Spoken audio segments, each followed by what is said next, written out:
আসসালামু আলাইকুম সুপ্রিয় শিক্ষার্থীরা, আশা করি আপনারা সকলেই ভালো আছেন, সুস্থ আছেন। সাইদুল স্যার পেজের পক্ষ থেকে আজকে আবার আমরা নতুন একটা খুব ইন্টারেস্টিং ক্লাস নিয়ে আপনাদের সামনে কিন্তু হাজির হয়েছি। আপনারা অলরেডি বোর্ডে দেখতেই পাচ্ছেন যে আমাদের ক্লাসের টাইটেলটা কি, আপনারা অলরেডি দেখে ফেলেছেন যে এক ক্লাসেই মাত্র আমরা শেষ হবে প্রাচীন বাংলার যত ইতিহাস। আর ইতিহাস মানে কিন্তু আপনাদের যত ভয়, ইতিহাস মানে বিশাল বিশাল নাম, অনেক যুদ্ধ, অনেক সাল, অনেক কিছু। তো এগুলো আমরা আজকে খুবই ইজি ওয়েতে, ইজি টেকনিকে সুন্দরভাবে গুছিয়ে শেষ করার চেষ্টা করবো ইনশাআল্লাহ। ওকে আমার প্রিয় ভাই বোন যারা যুক্ত হচ্ছেন, কষ্ট করে আজকে যারা যুক্ত হচ্ছেন, খুব দ্রুত আমাদের লাইভ ক্লাসটাকে শেয়ার করে দিবেন এবং আপনাদের বন্ধুদের কাছে পৌঁছে দিবেন, ঠিক আছে? আমি একটু দেখি কারা কারা যুক্ত হচ্ছে আমাদের সাথে। আজকের লাইভটা কিন্তু খুবই চমৎকার একটা লাইভ, কারণ ইতিহাসের এমন ইতিহাসের ক্লাস কখনোই হবে না ইনশাআল্লাহ। আপনি বলবেন স্যার ইতিহাসের উপর একটা ঐতিহাসিক ক্লাস হবে। হ্যাঁ, ঐতিহাসিক ক্লাস স্যার, আসুন স্যার, এক্স্যাক্টলি ইনশাআল্লাহ ঐতিহাসিক ক্লাস হবে স্যার। আমি জাস্ট অবাক হয়ে যাই আলহামদুলিল্লাহ স্যারের ডেডিকেশন দেখে। স্যার গতকালকে 11:30 পর্যন্ত ক্লাস নিয়েছিল, রাত 11:30 পর্যন্ত প্রায়। So this is really amazing. Allah পাক স্যারের স্ট্যামিনাকে কবুল করেন আলহামদুলিল্লাহ। স্যার আসলে আরো অনেক সময় ক্লাস নেয়, বিসিএস পরীক্ষার আগে বা প্রাইমারি বা নিবন্ধনের আগে অনেক সময় স্যার দেখা যায় যে টানা 4-5 ঘন্টা 6 ঘন্টা ক্লাস নিতে হয়, ম্যারাথন ক্লাস যেটা আর কি, বা সাজেশনমূলক ক্লাস। যাই হোক প্রিয় ভাই বোন আমার, দেরি করার কোনো সুযোগ নেই। আমরা যে যেখান থেকে লাইভটি দেখছি সবাই শেয়ার করে দিব, কারণ আমি আবার বলছি আজকের ক্লাসটা সত্যি অনেক বেশি গুরুত্বপূর্ণ ইনশাআল্লাহ, এবং অনেক বেশি গুরুত্বপূর্ণ এবং অনেক বেশি গুরুত্বপূর্ণ। কারণ প্রাচীন বাংলার ইতিহাসটাকে এমন কোনো পরীক্ষা নাই যে সাধারণত একটা দুটা প্রশ্ন থাকে না। তার মানে আল্লাহর রহমতে যদি ভালো মতো আজকের ক্লাস শেষ করতে পারেন, যদি আল্লাহ পাক চান, ইনশাআল্লাহ অবশ্যই কমন পাবেন। এই জন্য অবশ্যই নোট করতে হবে, খাতা কলম নিয়ে বসতে হবে এবং অবশ্যই ক্লাসটা শেয়ার করে রেখে দেবেন, তাহলে সারা জীবনের সম্পদ হবে। আর শেয়ার করে আরেকটা ক্লাসটা কি হারিয়ে যাবে। এই জন্য প্রিয় ভাই বোন আমার, দেরি করার কোনো সুযোগ নেই, সবাই একটু দ্রুত জয়েন হয়ে যাবো। আপনারা যত দ্রুত জয়েন হবেন, বিশ্বাস করেন আমরা তত দ্রুত ক্লাসটা শুরু করতে পারবো। আপনারা যত দ্রুত ক্লাসে জয়েন হবেন, আমরা তত দ্রুত কি ক্লাসটা শুরু করতে পারবো। এই জন্য দেরি করেন না প্রিয় ভাই বোন আমার, সবাই একটু শেয়ার করে ডান লিখে দিব। স্যার যারা শেয়ার করে ডান লিখে দিবে, আপনার মুখে আমাদের ভাই বোনরা নামগুলো শুনতে চায়। অবশ্যই অবশ্যই, আমি দেখতে চাই নামগুলো পড়ে শুনে দেন। আমি তো অবশ্যই দেখতে চাই যে আমাদের সাথে আছেন সুমাইয়া জাহান বোন, আমাদের 5টা করে শেয়ার করে ডান লিখলে স্যার আপনি নাম পড়বেন। অবশ্যই 5 শেয়ার ডান লিখলে 5 শেয়ার। আজকে খুবই প্রচন্ড রকম শেয়ার হবে। আজকে সবাইকে নিয়ে আমরা খুবই একটা তুখুর ক্লাস এনজয় করব।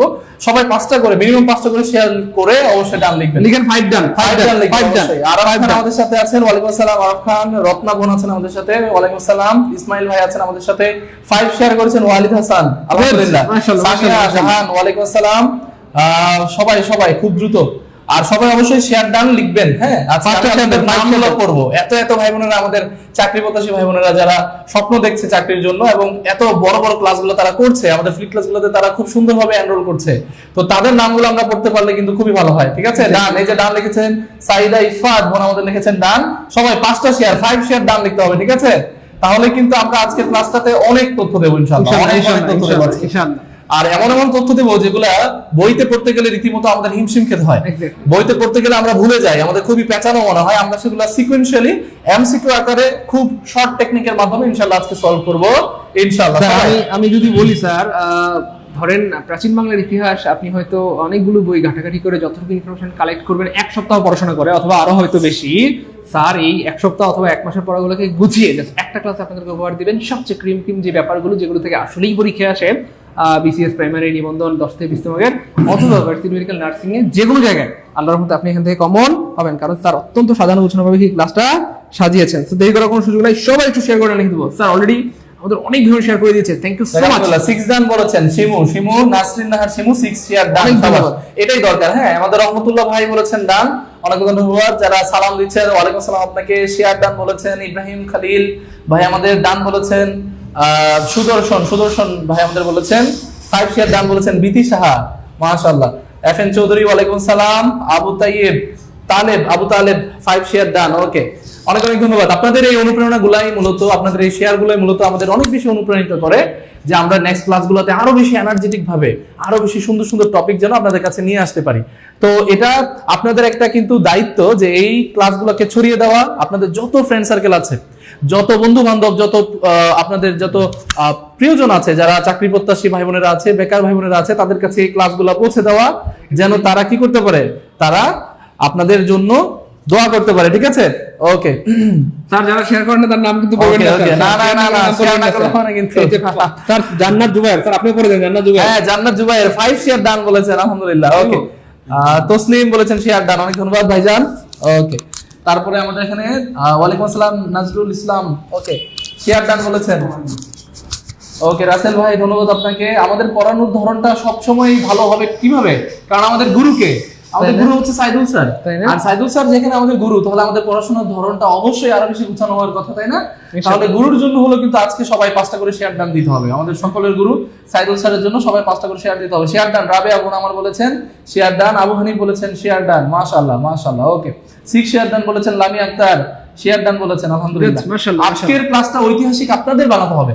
আজকের ক্লাসটাতে যদি সর্বোচ্চ পরিমাণে, সর্বোচ্চ সংখ্যক যদি আজকের ক্লাসে ভিউ থাকে এবং শেয়ার থাকে, আপনাদের এনরোলমেন্ট থাকে, কমেন্ট থাকে, তাহলে কিন্তু ইনশাআল্লাহ আমরা আগামী সামনে বা আগামী সপ্তাহে আবার নতুন নতুন সুন্দর সুন্দর অনেকগুলা ফ্রি। স্যার একটা রিকোয়েস্ট আছে স্যার আপনার কাছে। হ্যাঁ স্যার বলেন। স্যার আপনার রিকোয়েস্ট কি আর বলা যায়? স্যার আপনি শুধু বাংলাদেশের ক্লাস নেন স্যার, হ্যাঁ, আপনি, আমি শুনেছি আপনি আন্তর্জাতিকে প্রচন্ড ভালো করেন, আন্তর্জাতিক ক্লাস নিতে হবে। আমি আপনাদের জন্য বলে রাখি, আমি নিজে একজন আন্তর্জাতিক সম্পর্কের ছাত্র। তাহলে আন্তর্জাতিক ক্লাসগুলো আরো বেশি মাখন হবে ইনশাআল্লাহ। ইনশাআল্লাহ। তাহলে ইনশাআল্লাহ আমরা খুব শীঘ্রই আন্তর্জাতিক ক্লাসগুলো নিয়ে আসবো আপনাদের জন্য। এই যে প্রণালী, সারা বছর পড়েন প্রণালী মনে থাকে না, বিশ্বযুদ্ধ পড়তে পড়তে শেষ করে ফেলেছেন মনে থাকে না, এগুলো দেখবেন এমন ট্রিক্সই শেখাবো যে আজীবন ইনশাআল্লাহ আপনাদের মনে থাকবে। ম্যাথস নিয়ে আর কোনো ঝামেলা হবে না ইনশাআল্লাহ। স্যার শুরু করবেন, সবাই শেয়ার করেছে স্যার, আলহামদুলিল্লাহ আলহামদুলিল্লাহ। আজকে আলহামদুলিল্লাহ আমাদের সাথে যুক্ত আছেন। আমরা ডিরেক্ট আমাদের ক্লাসের দিকে চলে যাই। প্রাচীন বাংলার ইতিহাস, ঠিক আছে? সবাই 20টা শেয়ার করেছেন রোজিন, আলহামদুলিল্লাহ আলহামদুলিল্লাহ। আপনাদের জন্য অনেক অনেক দোয়া প্রিয় ভাই বোন। তাহলে আমরা একটু শুরু করে দেই 1 নম্বর কোশ্চেনটা থেকে। সবাই একটু আনসার করার চেষ্টা করেন। 1 নম্বর কোশ্চেনটা একটু দেখেন, কি সুন্দর একটা কোশ্চেন। বাংলাদেশের প্রাচীন জাতি কোনটি? প্রাথমিক যে বিদ্যালয়ের সহকারী শিক্ষক 2001 সালের প্রশ্ন এটা এসেছে। তাহলে একই কোশ্চেনে কিন্তু আপনি আপনার 10 থেকে 20তম গ্রেডের যে পরীক্ষাগুলো আছে এগুলো কিন্তু পার করে দিতে পারবেন। একই প্রশ্নে আপনি প্রাইমারি নিবন্ধনে যে কোর্সগুলো আছে সেগুলোতে সলভ করতে পারবেন। তাহলে আপনারা একটু কষ্ট করে বাংলাদেশের প্রাচীন জাতি কোনটা আনসার করেন সবাই। আজকে আনসার হবে কিন্তু ধুমায় আনসার হবে একদম, ঠিক আছে? ওকে শেয়ার ডান বলছেন অনেকে, অনেক অনেক ধন্যবাদ। এ বলেছেন সবাই, এ বলছেন। আপনারা বলতে থাকেন, আমি একটু বলে রাখি। হ্যাঁ, বাংলার প্রাচীন যে জাতিগোষ্ঠী আছে, বাংলার প্রাচীন জাতিগোষ্ঠী আপনারা আনসার করতে থাকেন প্রিয় ভাই বোন, আপনারা আনসার করতে থাকেন। সাথে আপনারা একটু খাতা কলম নিয়ে বসবেন আজকে, এটা আমার একটা অনুরোধ। ফ্রি ক্লাসগুলোকে ফ্রি ক্লাস হিসেবে নেওয়ার কোনো কিছুই নাই। আমাদের ক্লাসে যথেষ্ট ইনফরমেটিভ ক্লাস হয়। এমন না যে শুধু স্লাইড আছে, শুধু স্লাইডে দাগ দিয়ে চলে গেলাম, আপনারা ABCD আনসার করলেন। এমন ক্লাস করিয়ে ধোঁকাবাজি করার কোনো কিছু নাই। আমাদের অবশ্যই সৃষ্টিকর্তার উপরেও কিন্তু, সৃষ্টিকর্তার কাছেও কিন্তু জবাবদিহিতা দিতে হবে। তো সেই জায়গা থেকে আপনাদের সময় নষ্ট করার কোনোভাবেই আমাদের কাম্য নয়। আপনারা একটু কষ্ট করতে হবে, খাতা নিয়ে আজকের ক্লাসটা নোট করতে হবে, ঠিক আছে? এবং আনসার করতে হবে। ওকে, প্রথমটা দেখেন, বাংলার প্রাচীন জাতিগোষ্ঠী। এই বাংলার প্রাচীন জাতিগোষ্ঠী থেকে কোশ্চেন আসে নাই কোন সময় বলেন তো? প্রতিটা বছর এটা থেকে কোশ্চেন আসে, বাংলার প্রাচীন জাতিগোষ্ঠী থেকে। ওকে, এই বাংলার প্রাচীন জাতিগোষ্ঠীটা মূলত 2টা অংশ বিভক্ত। একটা নাম ছিল আর্য জাতিগোষ্ঠী, আর অন্যটার নাম হচ্ছে আর্য পূর্ব, বা যাদেরকে আমরা অনার্য নামেও ডাকি। আর্য পূর্ব নামেও ডাকি। তাহলে একটা হচ্ছে প্রিয় ভাই বোন আর্য, আরেকটা হচ্ছে আর্য পূর্ব বা অনার্য। এখন আপনি বলতে পারেন যে স্যার আর্য, অনার্য, আর্য পূর্ব এগুলো কি, একটু বিষয়টা একটু বিস্তারিতভাবে বলেন। ইনশাল্লাহ সবকিছু শেয়ার করবো আপনাদের সাথে। একটু খেয়াল করেন, আর্য এবং অনার্য কারা? মূলত আর্য কারা এবং অনার্য কারা, 2টা জিনিস একটু বলি। প্রথমে আর্যের আগে যারা এসেছে, আর্য পূর্ব যারা, তাদের সম্পর্কে একটু বলে আসি। মূলত আমরা যারা বাঙালি আছি, হ্যাঁ, দেখবেন একজন একটু বেশি সুন্দর সাদা, একজন মহিষের মতো একটু কালো, ঠিক আছে? তাহলে এই যে সাদা কালো মিলিয়ে কিন্তু আমরা একজন সংকর জাতি। একজন উঁচু, একজন লম্বা, একজন একটু খাটো। তাহলে সবকিছু মিলিয়ে কিন্তু আমাদের জাতিটা মূলত আমরা একটা সংকর জাতি। তো এই সংকর জাতিটা কিভাবে এলো সেগুলো আমরা সিকুয়েন্সিয়ালি পড়বো, প্রত্যেকটা ইতিহাস জানবো ইনশাআল্লাহ। প্রাচীন বাংলার ইতিহাসটা খুব সুন্দরভাবে জানবো। ওকে, আর্য পূর্ব বলতে আমরা 4টা অংশকে বুঝি। আর্য পূর্ব মূলত 4 ভাগে বিভক্ত। আপনারা লিখে রাখেন, আর্য পূর্ব মূলত 4 ভাগে বিভক্ত। তাহলে আর্য পূর্ব মূলত 4 ভাগে বিভক্ত। প্রথমটা হচ্ছে নেগ্রিটো। প্রথমটা কি? নেগ্রিটো হচ্ছে আদিম, সবচেয়ে আদিম যে আদিবাসী আছে, আদিবাসী, তারা হচ্ছে নেগ্রিটো। তাহলে আপনি একটু আনসার করেন, নেগ্রিটো কারা প্রিয় ভাই বোন? যারা বাঙালি জাতিগোষ্ঠীর সবচেয়ে প্রাচীন যে জাতিগোষ্ঠী আছে তাদের নাম হচ্ছে নেগ্রিটো। নেগ্রিটোর পরে আপনারা কাকে পাবেন? নেগ্রিটোর পরে পাবেন অস্ট্রিক।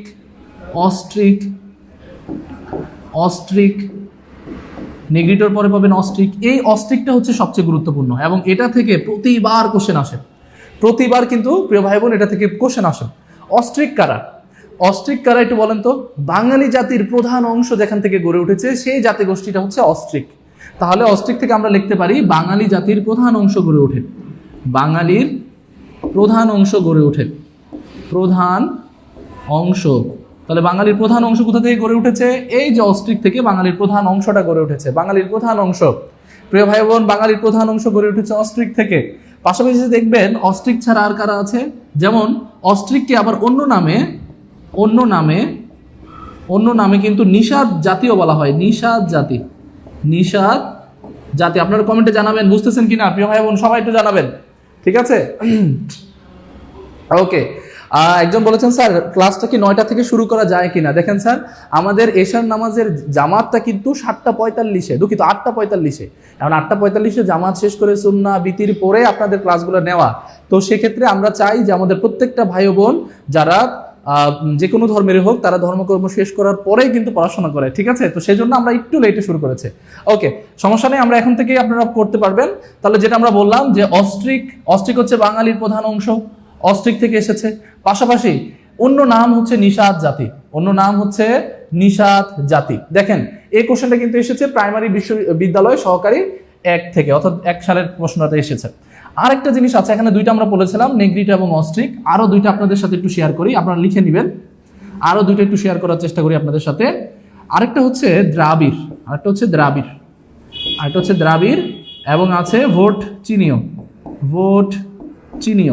তাহলে একটা হচ্ছে দ্রাবিড়, আরেকটা হচ্ছে ভোট চিনিও। এখন দ্রাবিড় আর ভোট চিনিও কারা? দ্রাবিড়রা মূলত প্রাচীন বাংলার একটা জাতিগোষ্ঠী। তাহলে বাংলাদেশের প্রাচীন জাতিগোষ্ঠী কারা হবে? আর্য হবে না, পুন্ড্র তো একটা জনপদ, মঙ্গলও হবে না, তাহলে আনসার হবে দ্রাবিড়। আর লাস্টে ভোট চিনিও কারা?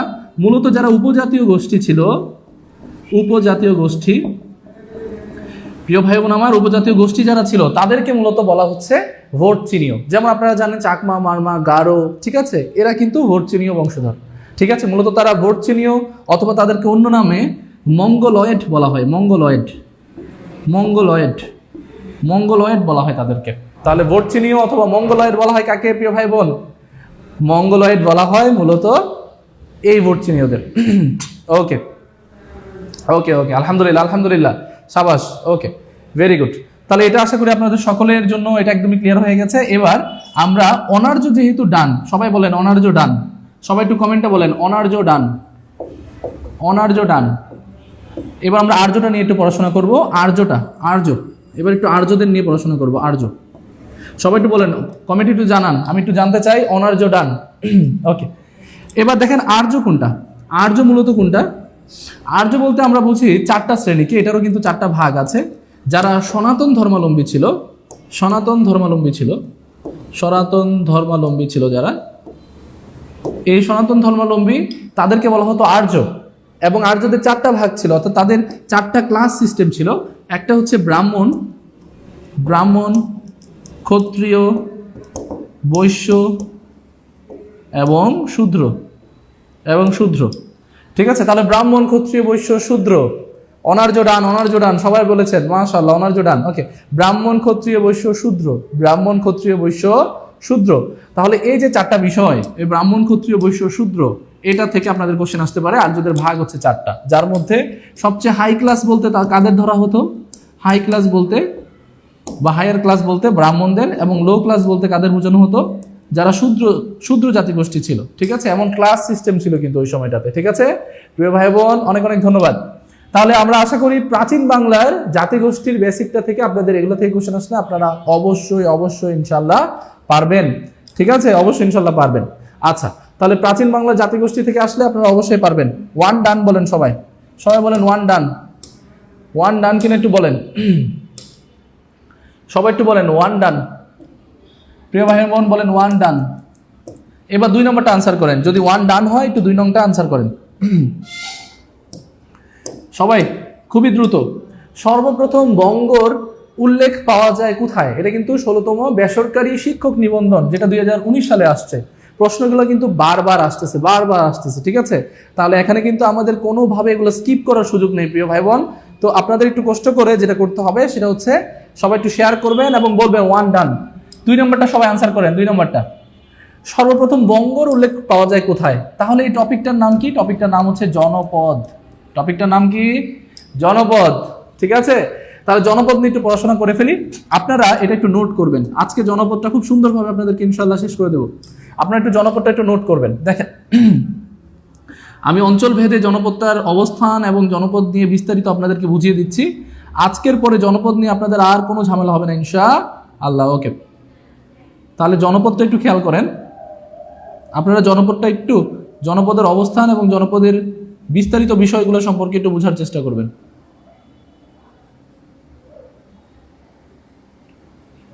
ওকে প্রিয় ভাই বোন, সবাই একটু খেয়াল করেন। এটা হচ্ছে আমাদের বাংলাদেশ, জানি না কেমন হয়েছে, আপনারাই বলতে পারবেন। তো এই বাংলাদেশের মধ্যে কোন জনপদ কোথায় আছে, কোন জনপদের অবস্থানটা মূলত কোথায়, এগুলো নিয়ে মূলত আমাদের আজকের আলোচনা। ঠিক আছে, আজকের আলোচনা মূলত এটা নিয়ে। তাহলে জনপদ নিয়ে পড়াশোনা করতে গেলে বাংলাদেশের অবস্থানটা জানলে আপনাদের কাছে সবচেয়ে বেশি ইজি হয়। হ্যাঁ, তাহলে জনপদটা একটু খেয়াল করেন।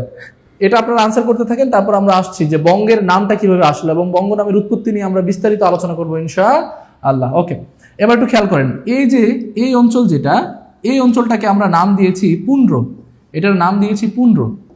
তাহলে এটা হচ্ছে পুন্ড্র জনপদ। আর আপনারা জানেন এটা কিন্তু একবার কোশ্চেন এসেছিল বিগত বছরে, অনেকগুলো চাকরি পরীক্ষাতে কোশ্চেন আসছিল, পুরো জনপদের মধ্যে সবচেয়ে প্রাচীনতম জনপদ কোনটা। আমরা জানি যে জনপদ 16টি জনপদের কথা আমরা পাই, 16টি জনপদ, কিন্তু বাংলার অংশের মধ্যে 16টা নাই। আমরা যেগুলো আছে সেগুলো আজকে আলোচনা করব। ঠিক আছে, আচ্ছা। প্রথমত পুন্ড্র, এই পুন্ড্র হচ্ছে সবচেয়ে প্রাচীনতম জনপদ। প্রাচীনতম জনপদ হচ্ছে পুন্ড্র। এখানে দেখেন তো, এই যে এখানে প আছে, এখানে প আছে, প্রাচীনতম পুন্ড্র। ঠিক আছে, পাশাপাশি দেখেন এই পুন্ড্রের যে রাজধানী ছিল প্রিয় ভাই বোন, রাজধানী, এই রাজধানীটা মূলত হচ্ছে পুন্ড্রনগর, অথবা এটাকে আমরা পুন্ড্রবর্ধন হিসেবেও জানি, পুন্ড্রবর্ধন। তাহলে পুন্ড্রনগর অথবা পুন্ড্রবর্ধন। আজকে ক্লাসটা প্রিয় ভাই বোন যারা সবচেয়ে বেশি শেয়ার করবেন, আপনারা আগামী ক্লাসে ইনশাল্লাহ আন্তর্জাতিক টপিকের উপরে সবচেয়ে গুরুত্বপূর্ণ বিষয়গুলোর উপরে আপনারা ক্লাস পাবেন। আর আপনারা একটু কমেন্টে জানাবেন যে কি ক্লাস চান, কোন টপিকের উপরে ফ্রি ক্লাস চান, আপনারা একটু জানাবেন। তাহলে পুন্ড্র হচ্ছে প্রাচীনতম জনপদ, যেটার রাজধানী ছিল পুন্ড্রনগর বা পুন্ড্রবর্ধন। এই পুন্ড্র যে অঞ্চলটা, এটা যেটাকে আমরা নাম দিয়েছি পুন্ড্র, এই পুন্ড্র যে অঞ্চলটা আছে, পুন্ড্রের শাসন ছিল মৌর্য বংশের শাসন ছিল মৌর্য বংশের। আর পুন্ড্রের একটা নিদর্শন আছে, আপনি গতকালকে মোস্ট প্রবাবলি আপনাদের সাথে আলোচনা করেছিলাম। নিদর্শনটা হচ্ছে মহাস্থানগড়। এই মহাস্থানগড়টা হচ্ছে পুন্ড্রের নিদর্শন। আর পুন্ড্রের থেকে আপনাদের অবস্থানটা সবচেয়ে বেশি গুরুত্বপূর্ণ। অবস্থানটা আসতে পারে যে পুন্ড্র বলতে কোন অঞ্চলটাকে আমরা বুঝাই। এটা মূলত একবারে উত্তরের যে অঞ্চলগুলো আছে সেগুলা, যেমন ধরেন এখানে আছে বগুড়া আছে, এখানে আছে দিনাজপুর আছে এখানে। ঠিক আছে, বগুড়া দিনাজপুর থেকে কারা আছে প্রিয় ভাই বোন কমেন্টে জানাবেন কিন্তু। ঠিক আছে, তাহলে বগুড়া দিনাজপুর, এই পাশটাতে আপনাদের রংপুর অঞ্চলটাও কিছুটা আছে, রংপুর। ঠিক আছে, তাহলে বগুড়া দিনাজপুর রংপুর পঞ্চগড় পুরোটা নিয়েই মূলত পুন্ড্র। তাহলে এতটুকু ক্লিয়ার কিনা বলেন? সবাই বলেন পুন্ড্র ডান। প্রিয় ভাই বোন সবাই বলেন পুন্ড্র ডান। তাহলে কিন্তু আমরা নতুনটাতে চলে যেতে পারবো। একটু ফাস্ট বলতে হবে। পুন্ড্র ডান, সবাই একটু বলবেন পুন্ড্র ডান। ওকে, মাশাআল্লাহ, ভেরি গুড। তাহলে আমরা বুঝতে পারলাম যে 1 নাম্বার যেটা আমরা পড়ি সবচেয়ে প্রাচীনতম যেটা, সেটার নাম হচ্ছে পুন্ড্রটা নিয়ে আমাদের পড়াশোনা হয়, পুন্ড্র। ওকে, আশা করি পুন্ড্র ডান।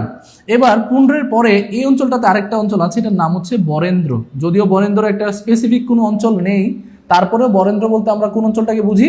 বরেন্দ্র বলতে আমরা বুঝি, আমি এটা মুছে দিচ্ছি, বরেন্দ্র বলতে আমরা কোন অঞ্চলটাকে বুঝি? বরেন্দ্র বলতে আমরা বুঝি এই যে বরেন্দ্র আমরা বলতে বুঝি রাজশাহী অঞ্চল, উঁচু ভূমি যেটা আছে, রাজশাহী অঞ্চলের যে উঁচু ভূমি, এই উঁচু ভূমিটাকে আমরা বরেন্দ্র অঞ্চল বলে জানি। ঠিক আছে, তাহলে বরেন্দ্র, বগুড়া থেকে দেখতেছেন একজন, ভেরি গুড। তাহলে এই যে রাজশাহী অঞ্চলের যে উঁচু ভূমিটা আছে সেটাকে আমরা বরেন্দ্র অঞ্চল বলে জানি। এবং বরেন্দ্র গবেষণা জাদুঘর কিন্তু রাজশাহীতে অবস্থিত। বাংলাদেশের সবচেয়ে প্রাচীনতম জাদুঘরের নাম হচ্ছে বরেন্দ্র গবেষণা জাদুঘর, যেটা রাজশাহী বিশ্ববিদ্যালয়ের একদম কাছে। তাহলে বরেন্দ্র গবেষণা জাদুঘর, এটা একটু জানবেন, বরেন্দ্র গবেষণা জাদুঘর। আচ্ছা, এবার পুন্ড্র বরেন্দ্রর পরে আপনারা এই পাঁচটাতে পাবেন গৌর। আমি একটু শর্ট করে বলে যাচ্ছি, গৌর, এই অঞ্চলটা হচ্ছে গৌর। এখন একটু প্রিয় ভাই বোন খেয়াল করেন, গৌরটা কিন্তু খুবই খুবই গুরুত্বপূর্ণ, গৌরটা কিন্তু খুবই গুরুত্বপূর্ণ। আজকের ক্লাসটা খুবই ফাস্ট হবে এবং খুবই ডাটা হবে, অনেক অনেক ডাটা হবে, আপনারা লেখার চেষ্টা করবেন, একটু মনোযোগ দিয়ে আজকের ক্লাসটাতে লেখার চেষ্টা করবেন, ঠিক আছে? ওকে, আচ্ছা, যেটা বলছিলাম, আমাদের এই গৌর বলতে আমরা কোন অঞ্চলটাকে বুঝি? কে কে বলতে পারবেন? সবাই সবাই সবাই দ্রুত। যারা বুঝেছেন পুন্ড্র ডান বলেছেন, এবার বলেন বরেন্দ্র ডান কিনা, বরেন্দ্র ডান কিনা বলেন। এবার আমরা গৌর নিয়ে বলছি। গৌর, গৌড়ের অবস্থান কোথায় ছিল? গৌড়ের অবস্থান ছিল মূলত বাংলাদেশের চাঁপাইনবাবগঞ্জ, চাঁপাইনবাবগঞ্জ বাংলাদেশের সর্ব পশ্চিমের জেলা চাঁপাইনবাবগঞ্জ। আর ভারতের কোন অঞ্চলে আছে? ভারতের মুর্শিদাবাদ, মুর্শিদাবাদ, আমরা যদি বলি মালদহ, মালদহ, আমরা যদি বলি নদিয়া, এই অঞ্চলগুলোতে মূলত আছে গৌড়ের অবস্থান। এই গৌড় বলতে আমরা কোন অঞ্চলগুলোকে বুঝি? তাহলে বাংলাদেশের চাঁপাইনবাবগঞ্জ, ভারতের মুর্শিদাবাদ, মালদহ, নদিয়া, এই অঞ্চলগুলো কোথায় আছে? গৌড়ে আছে। সবাইকে বুঝতে পেরেছেন প্রিয় ভাই বোন? সাবাস সাবাস, Chapainawabganj, right answer, right answer, Chapainawabganj, মাশাআল্লাহ। ওকে, তাহলে এটা একটু মাথায় রাখবেন, এটা থেকে আপনাদের কোশ্চেন আসতে পারে। এবার গৌড় থেকে আরো কিছু বলি। গৌড়ের রাজা ছিলেন কে বলেন তো? এই গৌড়ের রাজা ছিলেন শশাঙ্ক, শশাঙ্ক ছিলেন গৌড়ের রাজা। এবং এই শশাঙ্ককে আমরা জানি গৌড়রাজ উপাধিতে ভূষিত করা হয়, গৌড়রাজ, গৌড়রাজ উপাধিতে ভূষিত করা হয়। তাহলে তার উপাধি কি ছিল? তার উপাধি ছিল গৌড়রাজ। এটা থেকে আপনাদের কোশ্চেন আসতে পারে, গৌড়রাজ, গৌড়রাজ। ওকে, তাহলে আমাদের কোশ্চেন আসলো গৌড় কোথা থেকে, গৌড়ের অবস্থানটা কোথায়? গৌড়ের অবস্থানটা মূলত হচ্ছে চাঁপাইনবাবগঞ্জ, তারপরে আছে কোথায় দেখেন, চাঁপাইনবাবগঞ্জ, আছে মুর্শিদাবাদ, আছে মালদহ, নদিয়া। আর গৌড় রাজা কে ছিল? শশাঙ্ক। এজন্য তার উপাধি কি ছিল? গৌড়রাজ। গৌড়রাজ ছিল শশাঙ্কের উপাধি। ওকে, তাহলে এটা থেকে কিন্তু আপনাদের কোশ্চেন আসতে পারে প্রিয় ভাই বোন।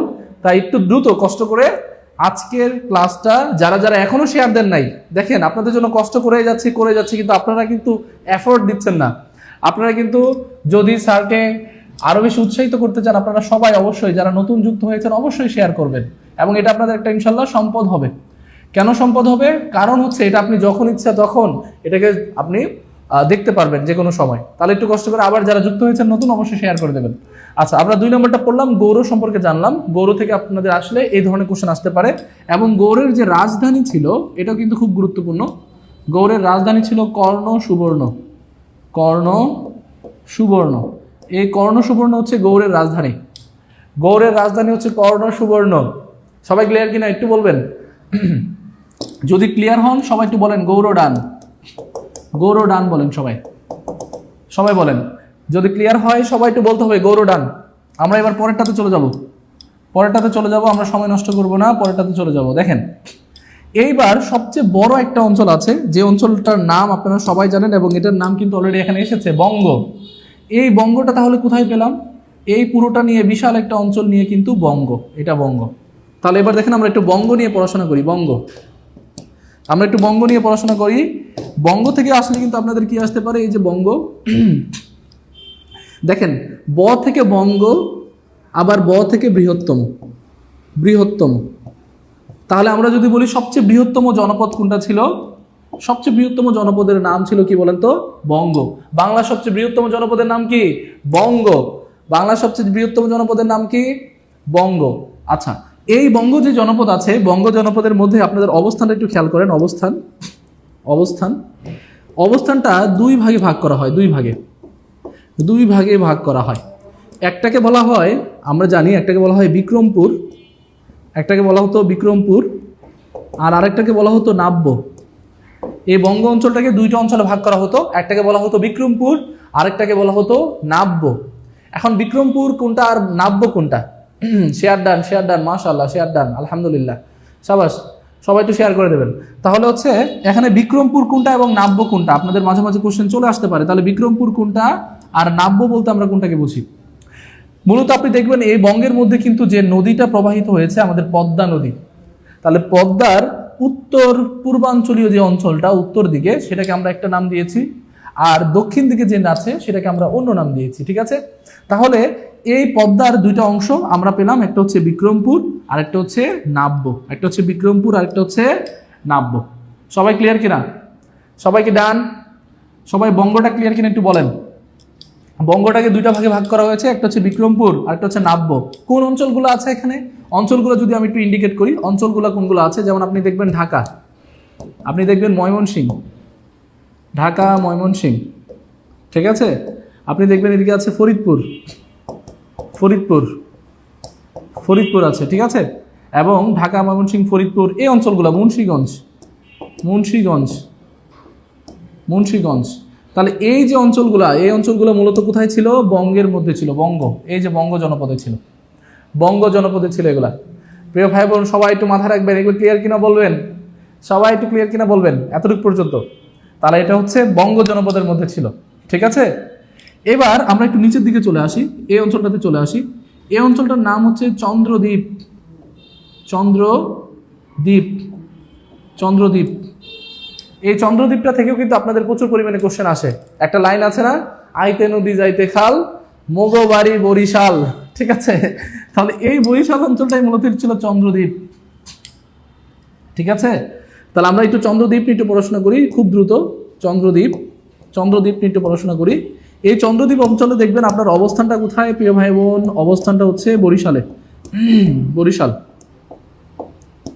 ওই সময় একজন রাজা ছিল, রাজা ছিল, তার নাম ছিল ত্রৈলোক্যচন্দ্র, ঠিক আছে? ত্রৈলোক্যচন্দ্র। তাহলে তার নাম থেকে কিন্তু চন্দ্র থেকে চন্দ্রদ্বীপ হয়েছে, চন্দ্র থেকে কি হয়েছে? চন্দ্রদ্বীপ নামকরণ করা হয়েছে। তাহলে এটা একটু আপনারা মাথায় রাখবেন। বরিশাল অঞ্চল, বরিশালের পূর্ব নাম কিন্তু চন্দ্রদ্বীপ। এই বরিশালের অনেকগুলো পূর্ব নাম আছে, পূর্ব নাম, বরিশালের অনেকগুলো পূর্ব নাম আছে। যেমন আপনি দেখবেন বরিশালের পূর্ব নাম কি আছে? বাকলা, বাকলা আছে, বাকলা। আর কি আছে? ইসমাইলপুর, ইসমাইলপুর আছে, ইসমাইলপুর।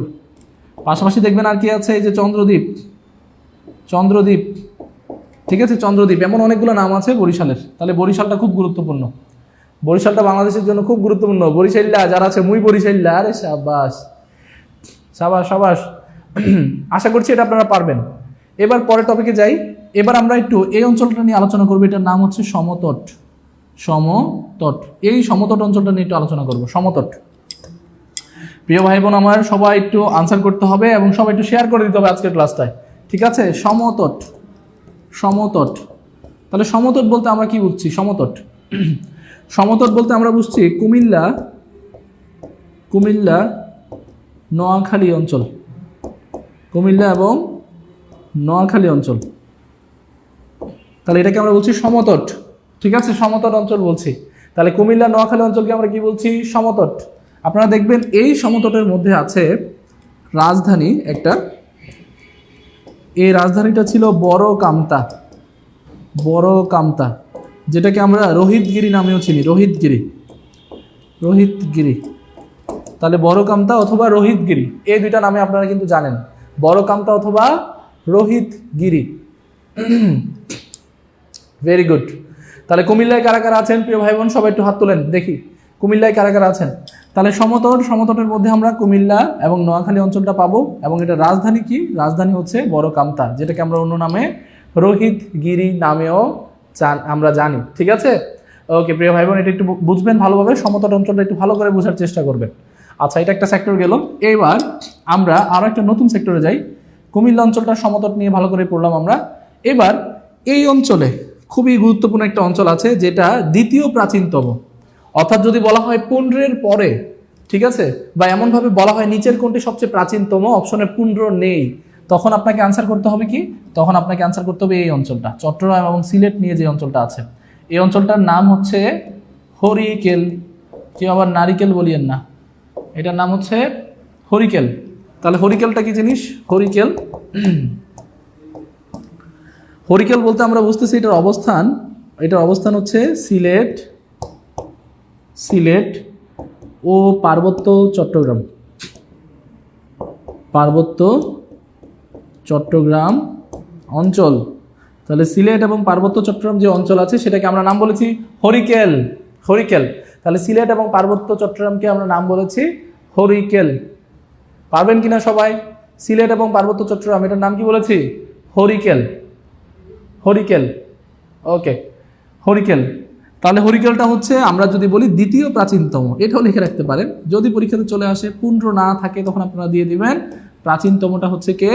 হরিকেল। ঠিক আছে, পাহাড়ি অঞ্চলগুলোতে হরিকেল। সিলেট চট্টগ্রাম এই অঞ্চলটা নিয়ে হরিকেলের অবস্থান। এটা আশা করি আপনারা সবাই পারবেন। ওকে, সাবাস। পারবেন পারবেন, সবাই পারবেন কিনা বলেন, এবার বলেন। তাহলে সবগুলো হলে সবাই বলেন অল ডান।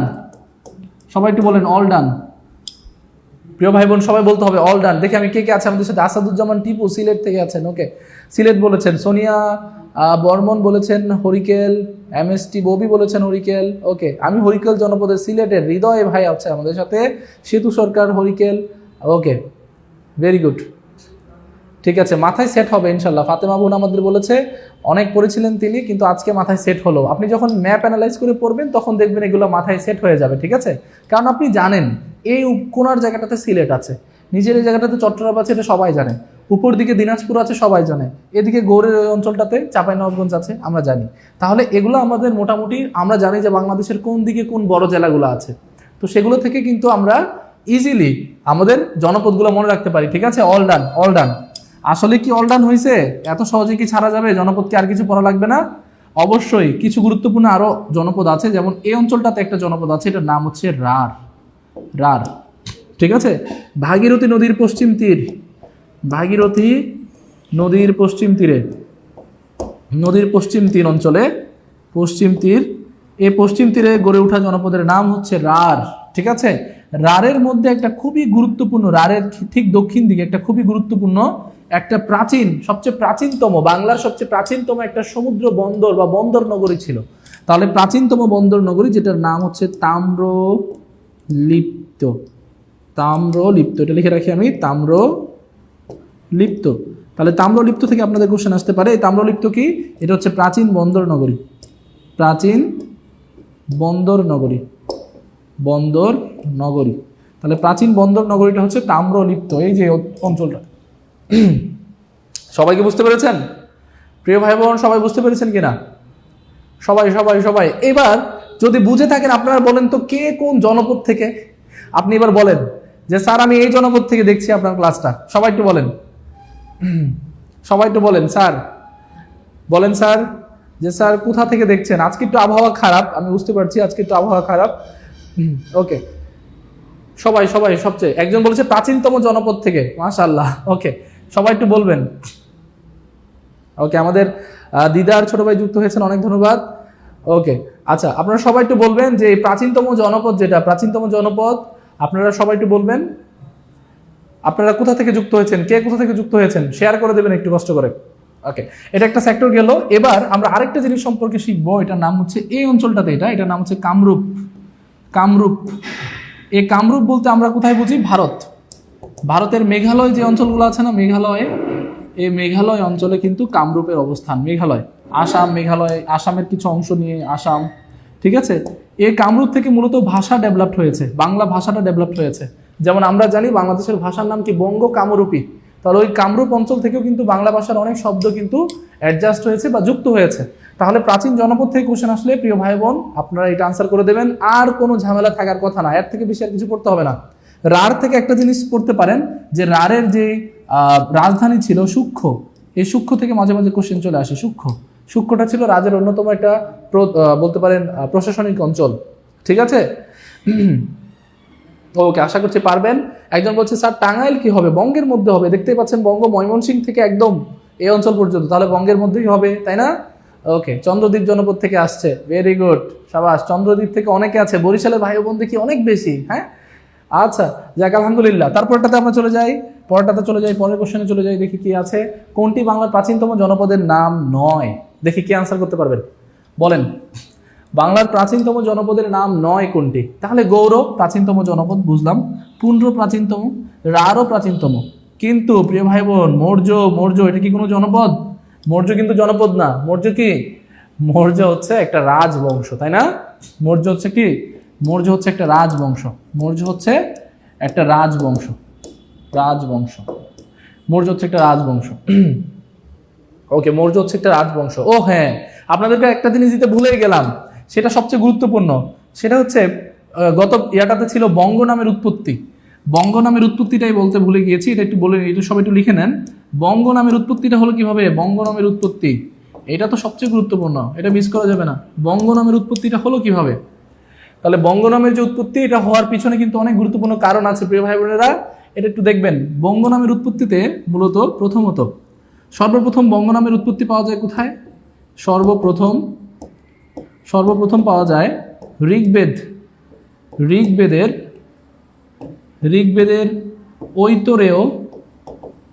ঐতরেয় আরণ্যক। তাহলে ঋগ্বেদের ঐতরেয় আরণ্যক যে অংশ আছে সেটাতে পাওয়া যায়, ঠিক আছে। তারপর আপনারা দেখবেন চাণক্য বা কৌটিল্য যাই বলেন না কেন, এই চাণক্যের অর্থশাস্ত্র, রাষ্ট্রবিজ্ঞান বিষয়ক যে বই ছিল অর্থশাস্ত্র, এই অর্থশাস্ত্রে পাওয়া যায় বঙ্গের নাম। তারপর আপনারা পেয়েছেন চর্যাপদের বাঙালি একজন কবি ছিলেন, বাঙালি কবি যার নাম ছিল ভুসুকুপা। মূলত শান্তিদেব ছিল, কিন্তু আমরা ভুসুকুপাটার নামেই তাকে বেশি পরিচালিত বা তাকে বেশি পরিচয় দেই, তাহলে তার নামটা ভুসুকুপা দিয়ে দিলাম, ভুসুকুপা। এই ভুসুকুপার শ্লোকগুলোতে আমরা পেয়েছি, ভুসুকুপার শ্লোকে আমরা পেয়েছি, ঠিক আছে। তারপর আর কোথায় পেয়েছেন বলেন? সম্রাট আকবরের সভাকবি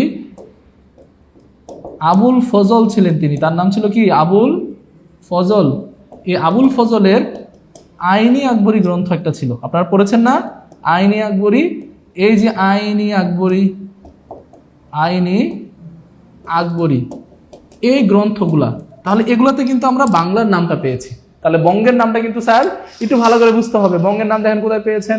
ঋগ্বেদের ঐতরেয় আরণ্যকে পেয়েছেন চাণক্যের অর্থশাস্ত্রে, পেয়েছেন চর্যাপদের বাঙালি কবি ভুসুকুপার শ্লোকে, পাশাপাশি আকবরের সভাকবি যার নাম ছিল আবুল ফজল, সে আবুল ফজলের আইনি আকবরী গ্রন্থে কিন্তু আপনারা সবাই পেয়েছেন। তাই বলেন প্রিয় স্যাররা, সবাই ডান কিনা? হ্যাঁ, সমস্যা নেই। ওকে, প্রিয় ডান ডান ডান ডান ডান, সবাই বলেন ডান, সবাই বলেন ডান প্রিয় ভাই বোন।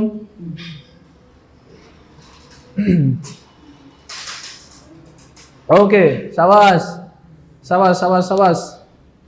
ওকে, তাহলে এটা একটু মাথায় রাখবেন। তাহলে সর্বপ্রথম ঋগ্বেদের ঐতরেয় আরণ্যক, চাণক্যের অর্থশাস্ত্র, চর্যাপদের বাঙালি কবি ভুসুকুপা, আর যদি দেশ বলা হয় বঙ্গদেশ, সে দেশবাচক অর্থে সর্বপ্রথম পাওয়া যায় আইনি আকবরী, যেটা কার ছিল? আবুল ফজলের। ঠিক আছে প্রিয় ভাই বোনরা, সবাই পারবেন কিনা বলেন? সবাই বলেন, যদি হয় তাহলে ডান বলেন।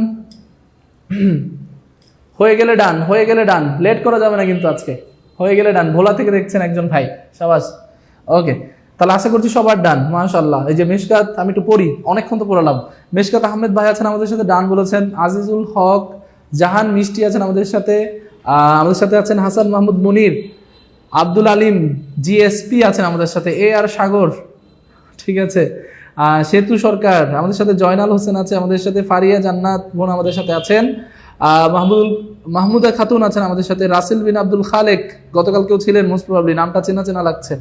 ওকে, তৃষ্ণা গাইন আছে আমাদের সাথে, সরল রয় আছে, সবাই ডান বলেছেন। এটাই তো ভালো লাগার বিষয়, ঠিক আছে। সামিউল ইসলাম, বিল্লাল হোসাইন, সাবাস। এমডি হোসাইন আলী, অবুজ হৃদয় কেন?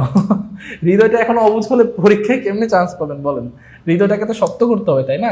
আচ্ছা, প্রাচীন বাংলার কোন অঞ্চলটি পূর্বাংশে অবস্থিত ছিল বলেন তো? পূর্ব অংশে কোনটা ছিল আপনি দেখেন তো। পূর্ব অংশ, এই যে ধরেন আমাদের বাংলাদেশ, এটা হচ্ছে পূর্ব, এটা হচ্ছে পশ্চিম, এটা হচ্ছে উত্তর, এটা হচ্ছে দক্ষিণ। তাহলে এই পাশে ছিল পুন্ড্র, এই পাশে ছিল বরেন্দ্র, এই পাশে ছিল গৌর, এদিকে ছিল বঙ্গ, এদিকে ছিল সমতট, এদিকে ছিল হরিকেল। তাহলে সবচেয়ে পূর্বে কে আছে বলেন প্রিয় ভাই বোন? এই অঞ্চলটাতে কে আছে? হরিকেল। তাহলে আনসার কি হবে? দ্রুত আনসার করতে হবে, দ্রুত। সবাই দ্রুত। হ্যাঁ, স্যার বলেছেন প্রাইমারির জন্য কি কোর্স আছে? অবশ্যই আছে। আজকে কিন্তু প্রাইমারির জন্য আমরা একটা বড় ধরনের অফার দেব, ঠিক আছে। আপনারা একটু কষ্ট করে সবাই আজকে ক্লাসটাতে কানেক্টেড থাকবেন। ওকে, হ্যাঁ, এই যে হারুন রশিদ স্যার, আমিও তো আছি। হ্যাঁ, আপনারা সবাই আছেন বলেই তো আমরা আছি। অনেক ধন্যবাদ। সাবাস সাবাস সাবাস সাবাস সাবাস, সবাই সবাই একটু দেখেন। তাহলে পূর্ব দিকে আছে হরিকেল, সর্বপূর্বে আছে কে? হরিকেল। তাহলে আনসারটা কি হবে? অনেকে ভুলে সমতট দিয়ে দিচ্ছেন, সমতটটা তো কুমিল্লা এই অঞ্চলে। তাহলে সবচেয়ে বেশি পূর্বে কে আছে বলেন? সবচেয়ে বেশি পূর্বে কে আছে? হরিকেল, রাইট। সবচেয়ে বেশি পূর্বে কে আছে? হরিকেল অঞ্চল আছে। Very good. তাহলে আমরা আনসার কি করব? আনসার করব হরিকেল, আনসার করব হরিকেল। আমরা যদি বলা হয় প্রাচীন বাংলার কোন অঞ্চলটি পূর্বাংশে অবস্থিত ছিল, একদম পূর্ব দিকে অবস্থিত ছিল, তাহলে পূর্ব দিকে কে? হরিকেল। সাবাস, হরিকেল অঞ্চল। Very good. তাহলে সবাই বলেন 4 ডান কিনা বলেন, এটা বুঝতে পেরেছেন কিনা? এখন কিন্তু আপনি চোখটা বন্ধ করলে বুঝতে পারবেন, হ্যাঁ উপরের দিকে পুন্ড্র, তারপরে বরেন্দ্র, গৌর, এবার বঙ্গ আসবে, চন্দ্রদ্বীপ আসবে, সমতট, পূর্বাংশে হরিকেল, হরিকেলের উপরের দিকে একটু সিলেটের অঞ্চলের উপরের দিকে আছে কামরূপ। আবার আমরা দেখবো যে বঙ্গের একদম কোনার দিকটাতে আছে তাম্রলিপ্ত, আমাদের গৌড়ের পাশে আছে রাত। ঠিক আছে, আমরা কিন্তু মুখস্থ করে ফেলছি। এবার এবার আমাদের চোখের উপরে ভাসবে ইনশাআল্লাহ, ইনশাআল্লাহ। ওকে, ইনশাআল্লাহ। ওকে, ভেরি গুড। সলিমউদ্দিন আছেন আমাদের সাথে, সবাইকে অনেক অনেক ধন্যবাদ। পরের টপিকে আমরা চলে যাচ্ছি। কোন ব্যক্তি বাংলাদেশকে ধন সম্পদপূর্ণ নরক বলে অভিহিত করেন? কোন ব্যক্তি বাংলাদেশকে ধন সম্পদপূর্ণ নরক বলে অভিহিত করেছিলেন? কোন ব্যক্তি বলেন তো? কোন ব্যক্তি? কোন ব্যক্তি বলেন? বলতে বলতে এটা একটু বলে নিই, এগুলো মূলত পর্যটক, পর্যটক নিয়ে, যারা বাংলাদেশে এসেছিলেন সেই পর্যটকদের নিয়ে মূলত এই আলোচনা। পর্যটক, ঠিক আছে। ওকে, রাসেল বিন আব্দুল খালেক, আপনার ক্লাস করতে অনেক ভালো লাগে, আলহামদুলিল্লাহ। আপনাদের এই ভালো লাগা থেকেই মূলত আমরা চেষ্টা করি যে আরেকটু নিজেকে ডেভেলপ করার। এত বছর ধরে পড়াচ্ছি, এই সব কিছু ঢেলে দেওয়ার চেষ্টা করি যেন আপনাদের কিছুটা হলেও উপকারে আসে, ঠিক আছে। ওকে, তাহলে আমরা একটু আনসার করবেন প্রিয় ভাই বোন। দেখেন, সহকারী জর্জে এই প্রশ্নটা এসেছে 2009 সালে ইসলামী ব্যাংক বাংলাদেশ পিএলসিতে ফিল্ড অফিসারে 2024 সালে প্রশ্নটা আসছে। তাহলে এই প্রশ্ন কিন্তু মিস করা যাবে না। প্রিয় স্যার, সবাই একটু আনসার করেন, সবাই সবাই সবাই একটু আনসার করেন। কি হবে? কোন ব্যক্তি বাংলাদেশকে ধন সম্পদপূর্ণ নরক বলেছেন? এটা বলতে বলতে আমি একটু বলে নেই, পর্যটকের মধ্যে প্রথম যিনি এসেছিলেন তার নাম ছিল মেগাসথেনিস। মেগাসথেনিস, মেগাসথেনিস। এই মেগাসথেনিস নিয়ে একটু ভালো করে আপনাদের জানতে হবে। এই মেগাসথেনিস নিয়ে একটু ভালো করে জানতে হবে। কেন জানতে হবে? কারণ মেগাসথেনিস সর্বপ্রথম পর্যটক ছিল যিনি গ্রিস থেকে এসেছিলেন। তাহলে তার বাসা কোথায় ছিল? গ্রিস, গ্রিসের অধিবাসী ছিলেন, ঠিক আছে। তাহলে গ্রিসের আদিবাসী ছিলেন তিনি। পাশাপাশি তিনি মৌর্য সাম্রাজ্যের প্রতিষ্ঠাতা যিনি ছিলেন, মৌর্য সাম্রাজ্যের প্রতিষ্ঠাতা চন্দ্রগুপ্ত মৌর্য, চন্দ্রগুপ্তের, তাহলে চন্দ্রগুপ্ত মৌর্য বা চন্দ্রগুপ্তের তিনি ছিলেন কি বলেন তো? তিনি ছিলেন একজন রাষ্ট্রদূত বা দূত ছিলেন তিনি, ঠিক আছে। রাজপ্রতিনিধিও ছিলেন তিনি, রাজপ্রতিনিধি বলতে পারেন, রাজপ্রতিনিধি ছিলেন তিনি। পাশাপাশি তার একটা বিখ্যাত একটা গ্রন্থ আছে, এই গ্রন্থটার নাম হচ্ছে ইন্ডিকা। মাঝে মাঝে চলে আসতে পারে ইন্ডিকা। ইন্ডিকা গ্রন্থটি কার? ইন্ডিকা গ্রন্থটি কার? চলে আসতে পারে প্রিয় ভাই বোন, ইন্ডিকা, ইন্ডিকা গ্রন্থটি কার? চলে আসতে পারে, ঠিক আছে। উপমহাদেশের সকল প্রামাণ্য যে দলিল, সেটা আমরা ইন্ডিকা গ্রন্থটাকে ধরতে পারি। এটা উপমহাদেশের একটা প্রামাণ্য দলিল। তাহলে ইন্ডিকা কি? ইন্ডিকা হচ্ছে উপমহাদেশের একটা প্রামাণ্য দলিল, যেটার লেখক হচ্ছে মেগাসথেনিস। মেগাসথেনিস হচ্ছে এটা লেখক, মেগাসথেনিস হচ্ছে এটা লেখক, মেগাসথেনিস হচ্ছে এটা লেখক। তাহলে এটা আপনারা সবাই পারবেন, মেগাসথেনিস হচ্ছে এটা লেখক।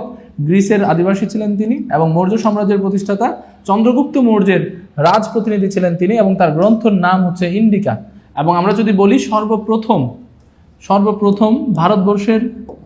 ভারতবর্ষে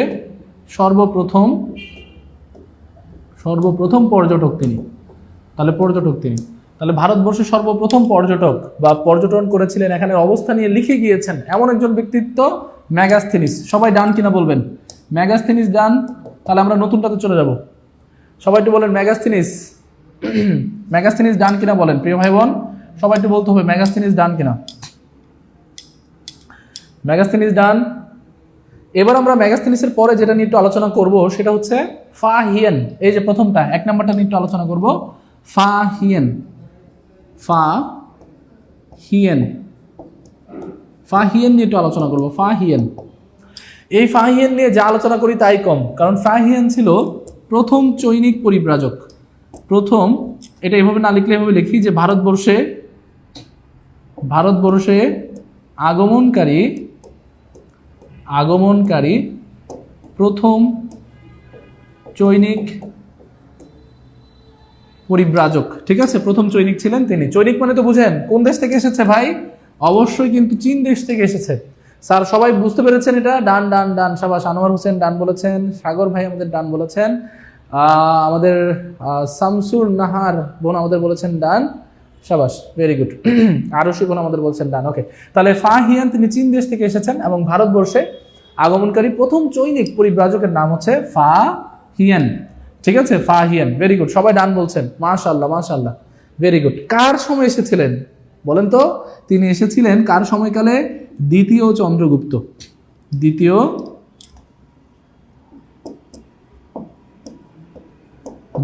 চন্দ্রগুপ্ত। তাহলে দ্বিতীয় চন্দ্রগুপ্তের যে সময়, দ্বিতীয় চন্দ্রগুপ্তের সময় কিন্তু তিনি এসেছিলেন, দ্বিতীয় চন্দ্রগুপ্তের সময়। তাহলে দ্বিতীয় চন্দ্রগুপ্তের শাসন আমলে তিনি এসেছিলেন, শাসন আমলে তিনি এসেছিলেন। তাহলে এটা থেকে আপনাদের কোশ্চেন আসতে পারে, কার শাসন আমলে ফা হিয়ান ভারতবর্ষে আগমন করেন? কার শাসন আমলে ফা হিয়ান ভারতবর্ষে আগমন করেন? কার শাসন আমলে ভারতবর্ষে তিনি আগমন করেছিলেন? দ্বিতীয় চন্দ্রগুপ্ত। মাশাআল্লাহ মাশাআল্লাহ। চায়না, হ্যাঁ রাইট, চায়না, বেশি দিন যায় না। এবার দেখেন, এই ফা হিয়ান যিনি আছেন, এই ফা হিয়ানের একটা বিখ্যাত গ্রন্থ আছে যেটা আমরা বেশি জন পারি না বা পড়ি না। এই গ্রন্থটা থেকে কিন্তু আপনাদের কোশ্চেনে আসার সম্ভাবনা আছে, যেটার নাম হচ্ছে ফো কুও ক্লিং। এটা একটু মাথায় রাখবেন, ফো কুও কিং। ফো কুও কিং এটা কার গ্রন্থ? এই বিখ্যাত গ্রন্থটা হচ্ছে ফা হিয়ানের, যিনি চীন থেকে এসেছিলেন, চীন দেশ থেকে এসেছিলেন। ওকে, সবাই একটু মাথায় রাখবেন প্রিয় ভাই বোন। তাহলে এই ফো কিও কিং এটা হচ্ছে চীনের ফা হিয়ানের বিখ্যাত একটা গ্রন্থ। আপনাদের এগুলো থেকে কোশ্চেন আসতে পারে। তাহলে আশা করি এটাও ডান। সবাই একটু ডান লেখেন, এটা ডান কিনা ডান লেখেন, আমরা শর্ট করে তাড়াতাড়ি শেষ করব। এটার পরে আসবে হিউয়েন সাং। সবাই একটু লেখেন ডান। ডান লিখলে কিন্তু আমরা হিউয়েন সাং এ চলে যাব। হিউয়েন সাং থেকে আপনাদের কোশ্চেন আসতে পারে। Hiuen Tsang. এই হিউয়েন সাং কার সময় শাসন আমলে এসেছে? কার বলেন তো? এই হিউয়েন সাং এসেছে মূলত হর্ষবর্ধন, পুষ্যবতী রাজ্যের রাজা ছিলেন হর্ষবর্ধন,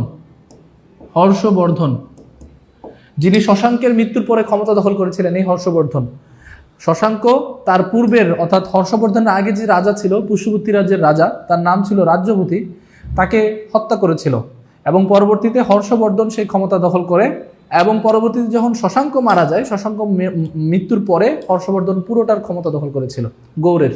ঠিক আছে, ওকে। এবার একটু দেখেন, আমরা এই যে আমাদের হিউয়েন সাং যিনি কোন শাসনামলে এসেছিল? হর্ষবর্ধনের শাসনামলে এসেছিল। এই হিউয়েন সাং থেকে কিন্তু কোশ্চেন আসে, অনেক ধরনের কোশ্চেন আসে। ঠিক আছে, হিউয়েন সাং থেকে আপনাদের প্রায় সময় কিন্তু অনেকবার কোশ্চেন আসে। এই হিউয়েন সাং কিন্তু একটা বিশ্ববিদ্যালয়ে পড়েছিলেন। বলেন তো বাংলার সবচেয়ে প্রাচীনতম বিশ্ববিদ্যালয় কোনটা? অবশ্যই আপনাদের মাথায় কিন্তু নালন্দার নাম আসবে, তাই না? তাহলে কিন্তু তিনি নালন্দা বিশ্ববিদ্যালয়ে দীক্ষা গ্রহণ করেছিলেন। নালন্দা বিশ্ববিদ্যালয়ে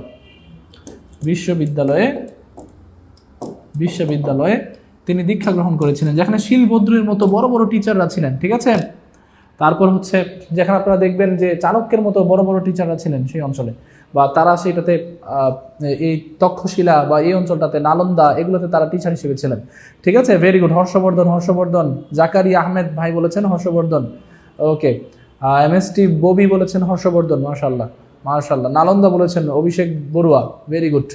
জয়নাল বলেছেন নালন্দা, মাশাআল্লাহ, সবাই পারছেন। এই তো, তাহলে হিউয়েন সাং থেকে আসলে বেসিক কোশ্চেন 2-3টা কোশ্চেন এগুলো থেকে আসে। লাস্ট আর একটা বিষয় আপনারা দেখতে পাচ্ছেন, ইবনে বতুতা। এই ইবনে বতুতা নিয়ে একটু ভালো করে পড়ি। Ibn Battuta. এই ইবনে বতুতার দেশ কি ছিল বলেন তো? হিউয়েন সাংও কিন্তু চীনের ছিল। ঠিক আছে, হিউয়েন সাংও কিন্তু চীনের ছিলেন। তাহলে ইবনে বতুতা, এই ইবনে বতুতার দেশ ছিল মরক্কো। তাহলে মরক্কো থেকে তিনি এসেছিলেন ইবনে বতুতা। ইবনে বতুতা ভারতবর্ষে এসেছিলেন কার আমলে বলেন? ভারতবর্ষে কার আমলে এসেছিলেন এবং বাংলায় কার আমলে এসেছেন? বাংলায় এসেছে কার শাসন আমলে? কার শাসনের সময় তিনি ভারতবর্ষে আসেন এবং বাংলায় আসেন, এই কথাটা কিন্তু বলতে হবে। তাহলে ভারতবর্ষে তিনি এসেছিলেন মোহাম্মদ বিন তুগলকের আমলে। মোহাম্মদ বিন তুগলক, মোহাম্মদ বিন তুগলকের আমলে এসেছিলেন। আর বাংলায় এসেছিলেন কার আমলে ভাই? আমরা জানি বাংলায় এসেছিলেন ফখরুদ্দিন মোবারক শাহ। ফখরুদ্দিন মোবারক শাহ, মোবারক শাহ। তাহলে ফখরুদ্দিন মোবারক শাহের এখানে এসেছিলেন। ঠিক আছে, আপনাদের এগুলো থেকে প্রশ্ন আসতেই পারে। তাহলে মোহাম্মদ বিন তুগলক তিনি এসেছিলেন ভারতবর্ষে, এসেছিলেন কত সালে? 1334 সালে, 1334 সালে। এবং বাংলায় এসেছিলেন কত সালে? 1346 সালে। তাহলে 1346-এ বাংলায় এবং 1334 সালে মোহাম্মদ বিন তুগলক আমলে ওই সময়টাতে ভারতবর্ষে এসেছিলেন। এবং এখানে কিন্তু একটা খুব বড় একটা মৌজিজা আছে। এই যে আপনারা যারা সিলেট থেকে আছেন, প্রিয় ভাইরা, আমাদের ভাই বোনরা যারা সিলেট থেকে আছেন, আপনাদের ওখানে কিন্তু একজন বড় একজন পীর আছেন, তাই না? একজন অনেক বড় একজন আউলিয়া আছেন, যার নাম হচ্ছে শাহজালাল রাদিয়াল্লাহু তাআলা আনহু। তো এই যে শাহজালাল রাদিয়াল্লাহু তাআলা আনহু, তিনি তার যে সাকেত ছিল বা তার যে অনুসারী ছিল, তাদেরকে চট্টগ্রাম বন্দরে পাঠিয়ে দিয়েছিলেন কয়েক মাস আগে, যে আমাদের একজন অতিথি আসতেছে অনেক দূরের একটা দেশ থেকে, তাকে আপনি কি করবেন? আপনারা হচ্ছে সাদরে সিলেটে নিয়ে আসবেন বা এই অঞ্চলটাতে নিয়ে আসবেন। তাহলে চট্টগ্রামে তিনি যখন ল্যান্ড করলেন, বা চট্টগ্রাম তিনি, এটা লোকমুখে শোনা যায়, চট্টগ্রামে তিনি যখন নামলেন, নামার সাথেই তাকে কয়েকজন মানুষ ঘিরে ধরলো যে আপনার গরনের একজন লোক আসবে। 3 মাস আগেই কিন্তু সেটা শাহজালাল রাদিয়াল্লাহু তাআলা বলেছিল। এমন একটা মসজিদ আছে, ঠিক আছে? এটা শোনার কথা, যদিও এটা কোনো ঐতিহাসিক দলিল নেই, তারপরে এটার সাথে খুব রেলিভেন্ট, এই জন্য আপনাদেরকে একটু বললাম। তাহলে এটা একটু খেয়াল করবেন যে কোন ব্যক্তি বাংলাদেশকে ধন সম্পদ পূর্ণ নরক বলেছিলেন। তিনি বলেছিলেন ইবনে বতুতা বলেছিলেন। কেন বলেছিলেন এটা সম্পর্কিত বিষয় আছে, কারণ ওই সময়টাতে বাংলার বা এই বাংলার মাটিতে প্রচুর উর্বর ছিল, এখনো বাংলার মাটি প্রচুর উর্বর। তাহলে এই প্রচন্ড উর্বর মাটিতে আমরা প্রচুর পরিমাণে ফসল উৎপাদন করতাম ঠিকই, কিন্তু বৈরী আবহাওয়া, দুর্যোগ এগুলোর কারণে এগুলো বেশি দিন টিকতো না। তো যে কারণে ধন সম্পদপূর্ণ নরক বলেছে, কারণ ধন সম্পদ আছে, আপনি ভোগ করতে পারছেন না। ঠিক আছে, তো এই জন্য ইবনে বতুতার একটা বিখ্যাত একটা গ্রন্থ আছে, যেটার নাম হচ্ছে কিতাবুল রেহালা। তার গ্রন্থের নাম কি? সবাই একটু আনসার করবেন। তার গ্রন্থের নাম কি? তার গ্রন্থের নাম কিতাবুল রেহালা। এই কিতাবুল রেহালার বাংলা প্রতিশব্দ হচ্ছে সফরনামা। সফরনামা। তাহলে এই সফরনামা গ্রন্থটা কে লিখেছেন? Ibn Battuta. এবং সেখানেই তিনি বলেছেন বাংলাকে তিনি ধন সম্পদপূর্ণ নরক নামে তিনি অভিহিত করেছেন। ওকে, ধন সম্পদপূর্ণ নরক নামে তিনি কি করেছেন? অভিহিত করেছেন। এজন্যই কারণটা হচ্ছে আমাদের বৈরী আবহাওয়ার কারণে তিনি কিন্তু এটা করেছেন। ওকে, পরেরটাতে চলে যাই প্রিয় ভাই বোন, একটু দ্রুত চলে যাব পরেরটাতে। এবার একটু আনসার করেন। 6 নম্বরটা, মহাবীর আলেকজান্ডার। মহাবীর আলেকজান্ডারের শিক্ষক ছিলেন কে? পররাষ্ট্র মন্ত্রণালয়ের সহকারী সাইবার কর্মকর্তা। এই সাইবার কর্মকর্তা থেকে কিন্তু কোশ্চেন আসছে। তাহলে 2022 সালের প্রশ্ন এটা। পররাষ্ট্র মন্ত্রণালয়ের সহকারী সাইবার মানে কিন্তু খুবই গুরুত্বপূর্ণ একটা পদ, তাই না? তাহলে পররাষ্ট্র মন্ত্রণালয়ের পদ সবাই একটু বলতে হবে। হ্যাঁ, এই যে আমাদের আনজুয়ারা খাতুন বলেছে 1333 ঠিক নাকি 1334 ঠিক? এটা কয়েক জায়গায় কয়েক রকম দেয়া আছে। অপশনে 2টা থাকলে আপনারা 34 দাগাবেন, কোনো একটা থাকলে সেটা দাগাবেন। 33 থাকলে 33, 34 থাকলে 34, কিন্তু 2টা থাকলে 34 দাগাবেন। ঠিক আছে, কারণ বেশিরভাগ আপনার হচ্ছে রেফারেন্সে 34 পাওয়া যায়। ওকে, তাহলে এটা একটু মাথায় রাখবেন। পরেরটাতে চলে আসি। মহাবীর আলেকজান্ডারের শিক্ষক কে ছিলেন? মহাবীর আলেকজান্ডার, আপনি একটু আনসার করতে থাকেন, আমরা এটা মনে রাখার জন্য একটা টেকনিক দিয়ে দিই। আপনাদেরকে একটা ধামাকা একটা টেকনিক দিয়ে দিই। এই টেকনিকটা হচ্ছে, আমরা কিন্তু যারা আমাদের অনেকে আছে দেখবেন পার্লারে গিয়ে কি করে, স্পা করে না? স্পা একটা টার্ম আছে না, এমন স্পা। এই স্পা দিয়ে আমরা মনে রাখবো আমাদের মহাবীর আলেকজান্ডার সহ সকল যত গুণীজন ছিল, তাদের শিক্ষক কারা ছিল, সেটা ক্রমটা মনে রাখতে পারবো। কিভাবে? একটু খেয়াল করেন। এস থেকে আমরা কাকে পাবো? সক্রেটিসকে পাবো। সক্রেটিসের পরে কে আসবে? প্লেটো আসবে। এটা আপনারা অনেকে হয়তো জানেন, এটা খুবই ইজি একটা টেকনিক। তারপরে আসছে এরিস্টটলের পরে আসবে মহাবীর আলেকজান্ডার। তাহলে একটু খেয়াল করেন, সক্রেটিস, তার ছাত্র কে ছিল? সক্রেটিসের ছাত্র ছিল প্লেটো। প্লেটোর ছাত্র কে ছিল? প্লেটোর ছাত্র ছিল এরিস্টটল। এরিস্টটলের ছাত্র কে ছিল? এরিস্টটলের ছাত্র ছিল আলেকজান্ডার। ঠিক আছে, তাহলে এগুলো থেকে আপনাদের কোশ্চেন আসতে পারে, যার মধ্যে খুবই গুরুত্বপূর্ণ এই নামগুলা। সক্রেটিস, এই সক্রেটিসকে বলা হয় শিক্ষকের শিক্ষক। সকল শিক্ষকের শিক্ষক বলা হয় সক্রেটিসকে, ঠিক আছে? এই সক্রেটিস থেকে আপনাদের কোশ্চেন আসতে পারে। এই সক্রেটিসের বিখ্যাত একটা উক্তি আছে, উক্তিটা হচ্ছে know the self, know the self, অর্থাৎ নিজেকে জান। আমি আপনাদেরকে বলি নিজেকে জানেন, নিজের স্ট্যামিনাটাকে বিল্ড আপ করেন, যত ঝামেলা আছে সেগুলো ইনশাল্লাহ উতরে যাবে, ঠিক আছে? নিজের স্ট্যামিনাটাকে জানেন যে আমি কতটুকু করতে পারবো। তাহলে একদম ইজি একটা কোশ্চেন, তাহলে এটা নো দ্য সেলফ, সক্রেটিস বলেছিলেন এটা। প্ল্যাটো থেকে আপনাদের কোশ্চেন আসে, প্ল্যাটোর বিখ্যাত একটা গ্রন্থ আছে, এই গ্রন্থটা থেকে কোশ্চেন আসে। তার গ্রন্থের নাম হচ্ছে রিপাবলিক, দি রিপাবলিক, দি রিপাবলিক, দি রিপাবলিক গ্রন্থটা কিন্তু প্লেটোর, ঠিক আছে?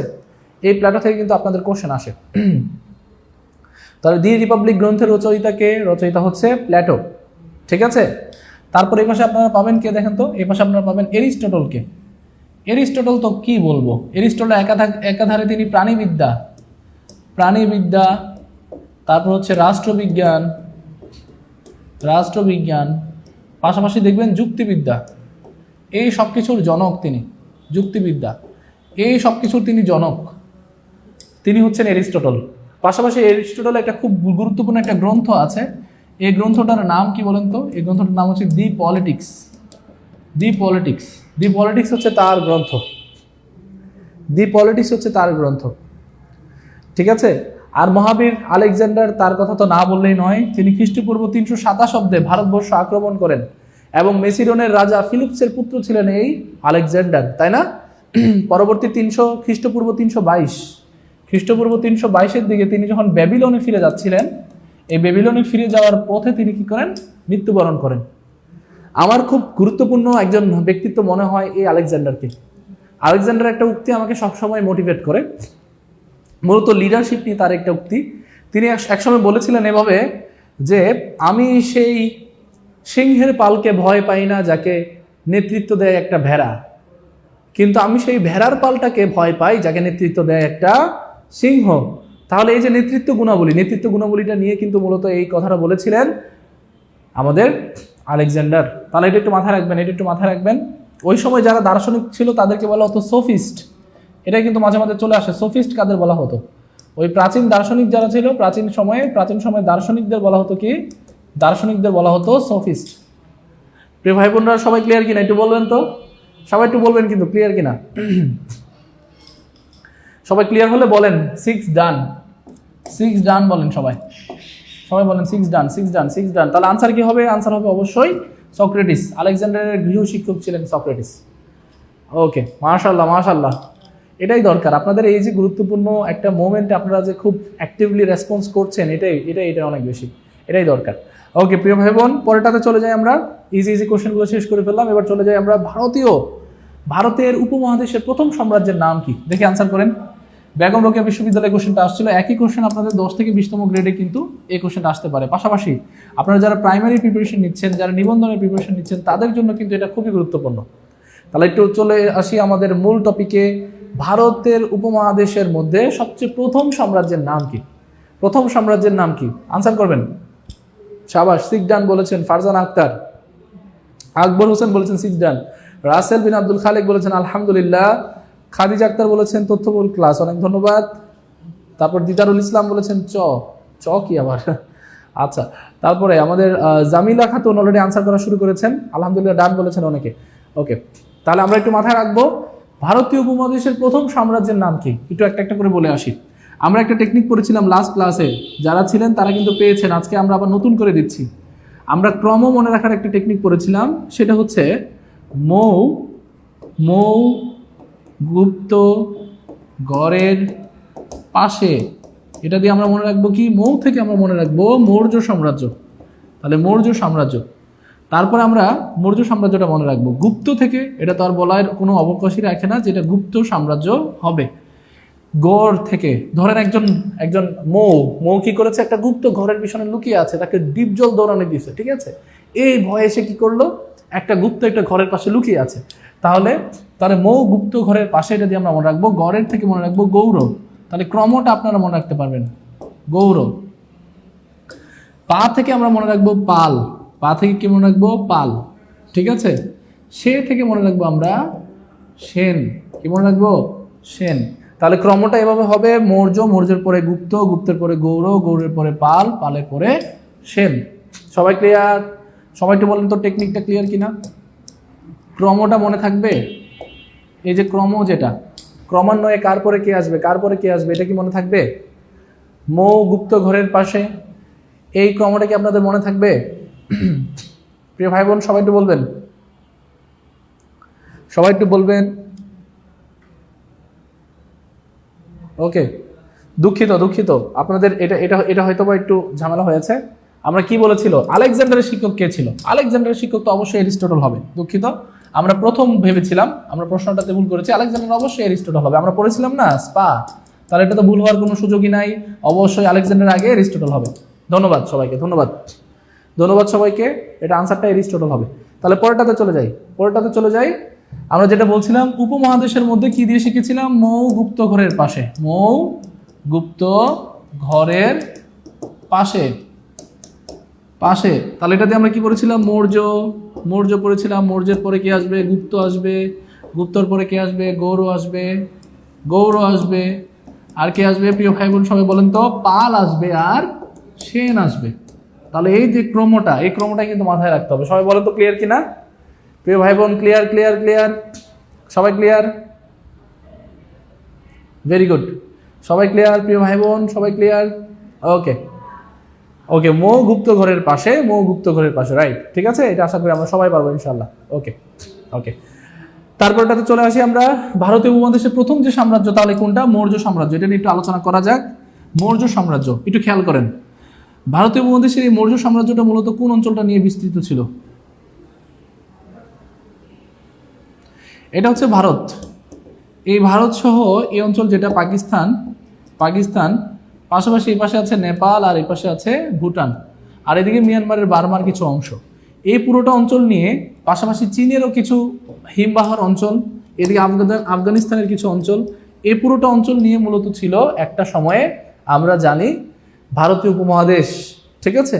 তো এই ভারতীয় উপমহাদেশের মধ্যে আপনারা জানেন যে অনেক আগে, অর্থাৎ মৌর্য সাম্রাজ্যের আগে একটা সাম্রাজ্য ছিল যেটার নাম ছিল নন্দ সাম্রাজ্য। নন্দ, এই নন্দ সাম্রাজ্যের যিনি রাজা ছিলেন তার নাম ছিল ধননন্দ বা ধনানন্দ বলতাম আমরা, ধননন্দ। এই ধননন্দের পতন করে যারা ক্ষমতায় গিয়েছে সেই সাম্রাজ্যের নাম হচ্ছে মৌর্য সাম্রাজ্য। এখানে অনেক অনেক কাহিনী আছে, এগুলো বলতে গেলে অনেক সময় লাগবে, তো আমরা যা শর্টকাটে বলছি, নন্দ সাম্রাজ্যের পতন করে অর্থাৎ ধনানন্দকে পরাজিত করে যে সাম্রাজ্যটা গড়ে উঠেছিল এই পুরোটা অঞ্চলে, সেই অঞ্চলটার নাম, সেই সাম্রাজ্যের নাম হচ্ছে মৌর্য সাম্রাজ্য। মৌর্য সাম্রাজ্য। সবাই কি বুঝতে পেরেছেন প্রিয় ভাই বোনরা? সবাই কি বুঝতে পেরেছেন কিনা? মৌর্য সাম্রাজ্যটা কি ক্লিয়ার? একটু বলতে হবে মৌর্য সাম্রাজ্য ক্লিয়ার কিনা। Very good.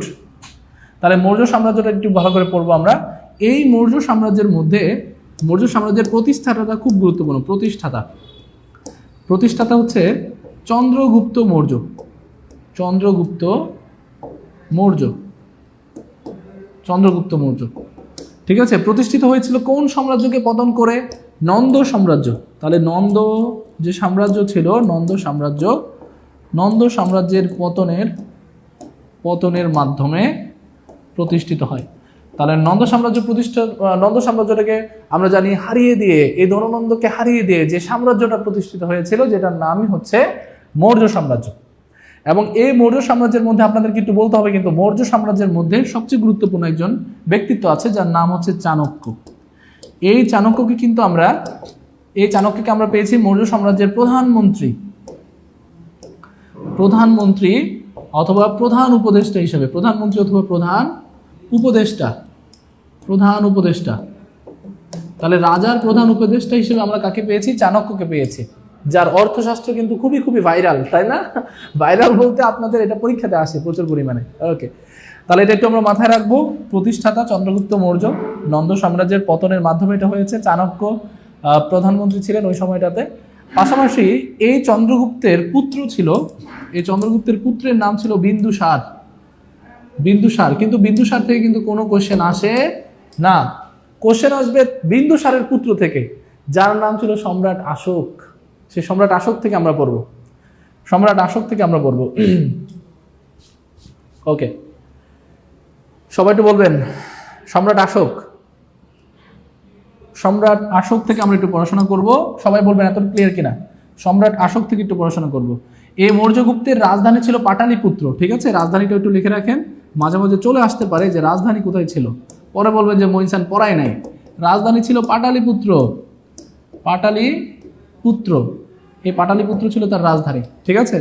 এবার একটু সম্রাট অশোক সম্পর্কে আমরা একটু জানি। সম্রাট অশোক সম্পর্কে একটু জানার চেষ্টা করি। প্রিয় ভাই বোন সবাই একটু খেয়াল করেন, একটু দ্রুত জাগবো, হ্যাঁ একটু দ্রুত করে যাব, ঠিক আছে? স্যার বলেছেন আলহামদুলিল্লাহ, মঈন স্যারের ক্লাস অনেক ভালো লাগছে, আলহামদুলিল্লাহ। আমাদের এই প্ল্যাটফর্মে যারাই ক্লাস নিচ্ছেন সবাই সবচেয়ে বড় বড় টিচার, ঠিক আছে? সবাই ভালো টিচার। তো এখন আপনি দেখবেন, আপনারা জানলে খুব খুশি হবেন যে আমাদের জিকে বস সোহেল স্যার কিন্তু 44তম বিসিএস তিনি কিন্তু ক্যাডার হয়ে গিয়েছেন, আলহামদুলিল্লাহ। সোহেল স্যার তিনি কিন্তু বাংলায় তিনি শিক্ষা ক্যাডার হয়েছেন, অর্থাৎ 44তম বিসিএস তিনি জয় করে ফেলেছেন। তো এই যে আমাদের ক্যাডাররা এখন আপনাদের ক্লাস নেবেন, ঠিক আছে? তাহলে এত বস টিচাররা যদি আপনারা পেতে চান, অবশ্যই সাইদুল স্যারের যে কোর্সগুলো আছে সেগুলোতে আপনাদের এনরোল করতে হবে, ঠিক আছে? ওকে, তারপরে এবার একটু খেয়াল করেন, সম্রাট অশোক সম্পর্কে আমরা একটু পড়াশোনা করব। সম্রাট অশোক, এই সম্রাট অশোক তার জীবনের সবচেয়ে গুরুত্বপূর্ণ ইনসিডেন্টটা হচ্ছে একটা যুদ্ধ, যেটার নাম হচ্ছে কলিঙ্গ যুদ্ধ খ্রিস্টপূর্ব আমরা জানি যে 265-র দিকে এই যুদ্ধটা হয়েছিল। এবং কলিঙ্গ যুদ্ধটা হয়েছিল মূলত কার সাথে? কলিঙ্গ বাহিনীর সাথে এই যুদ্ধ হয়েছিল এবং 1 লক্ষ মানুষ কিন্তু সেখানে মারা যায়।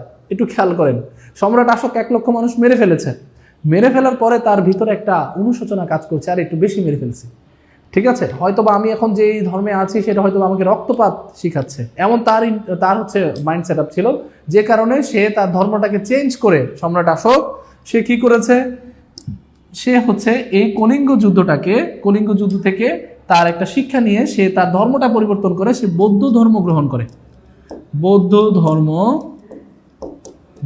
করে। তাহলে হচ্ছে বৌদ্ধ ধর্ম গ্রহণ করে কলিঙ্গ যুদ্ধের ভয়াবহতা দেখে। তাহলে যদি বলা হয় সম্রাট অশোক কোন যুদ্ধের ভয়াবহতা দেখে কি করেছিল বলেন তো? করেছিল তার ধর্মটাকে পরিবর্তন করেছিল, বৌদ্ধ ধর্মে দীক্ষিত হয়েছিল, সেটা হচ্ছে কলিঙ্গ যুদ্ধ। এবং তিনি প্রচুর পরিমাণে বৌদ্ধ ধর্মটাকে প্রসার করতে থাকেন। এই কারণে সম্রাট অশোককে একটা খুবই গুরুত্বপূর্ণ একটা উপাধিতে নাম ডাকা হয়, যেটা হচ্ছে বৌদ্ধ ধর্মের কনস্ট্যান্টাইন।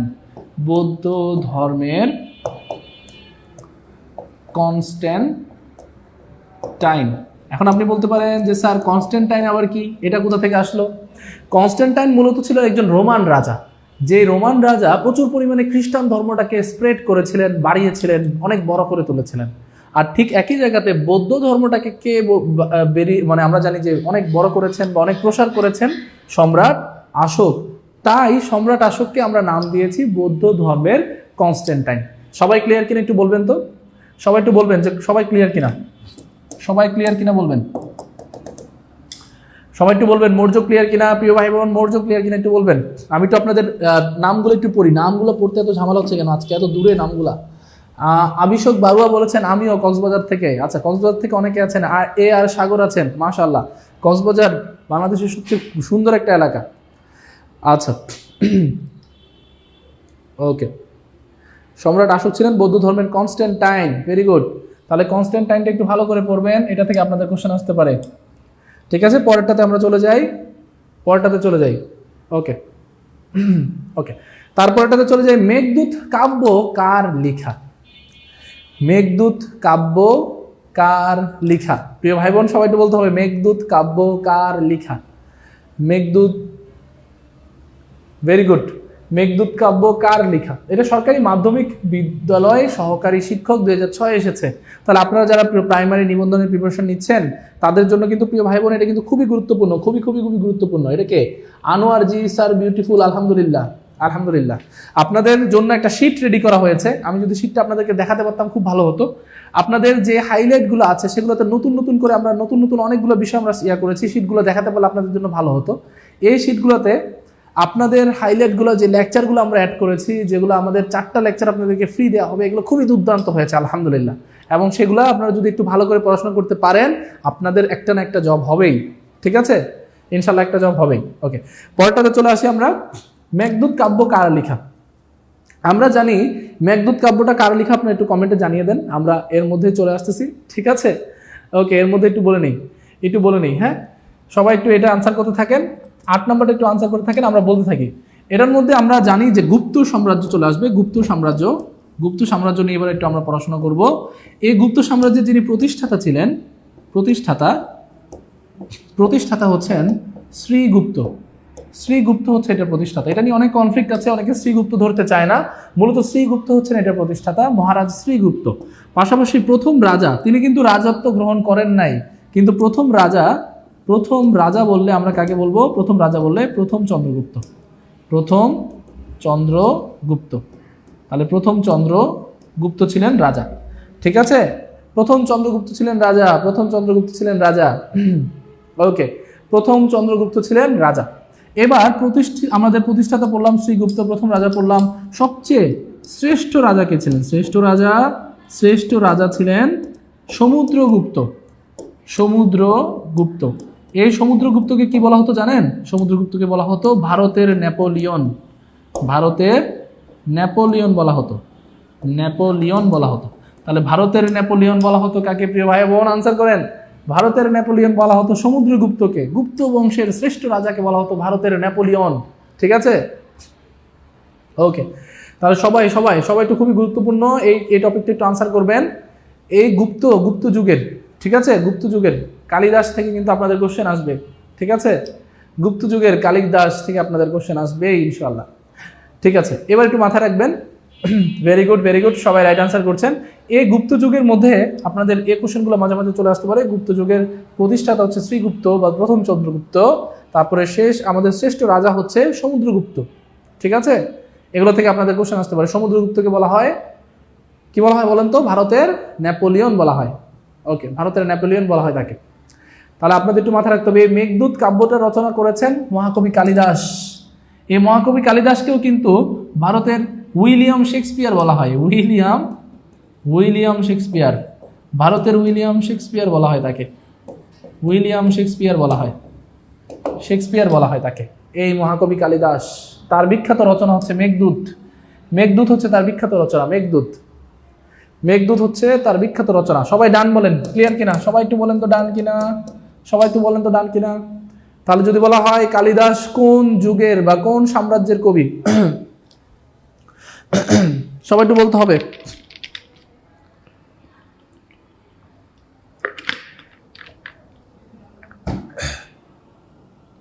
সবাই একটু বলতে হবে যে কালিদাস কোন যুগের কবি? কালিদাস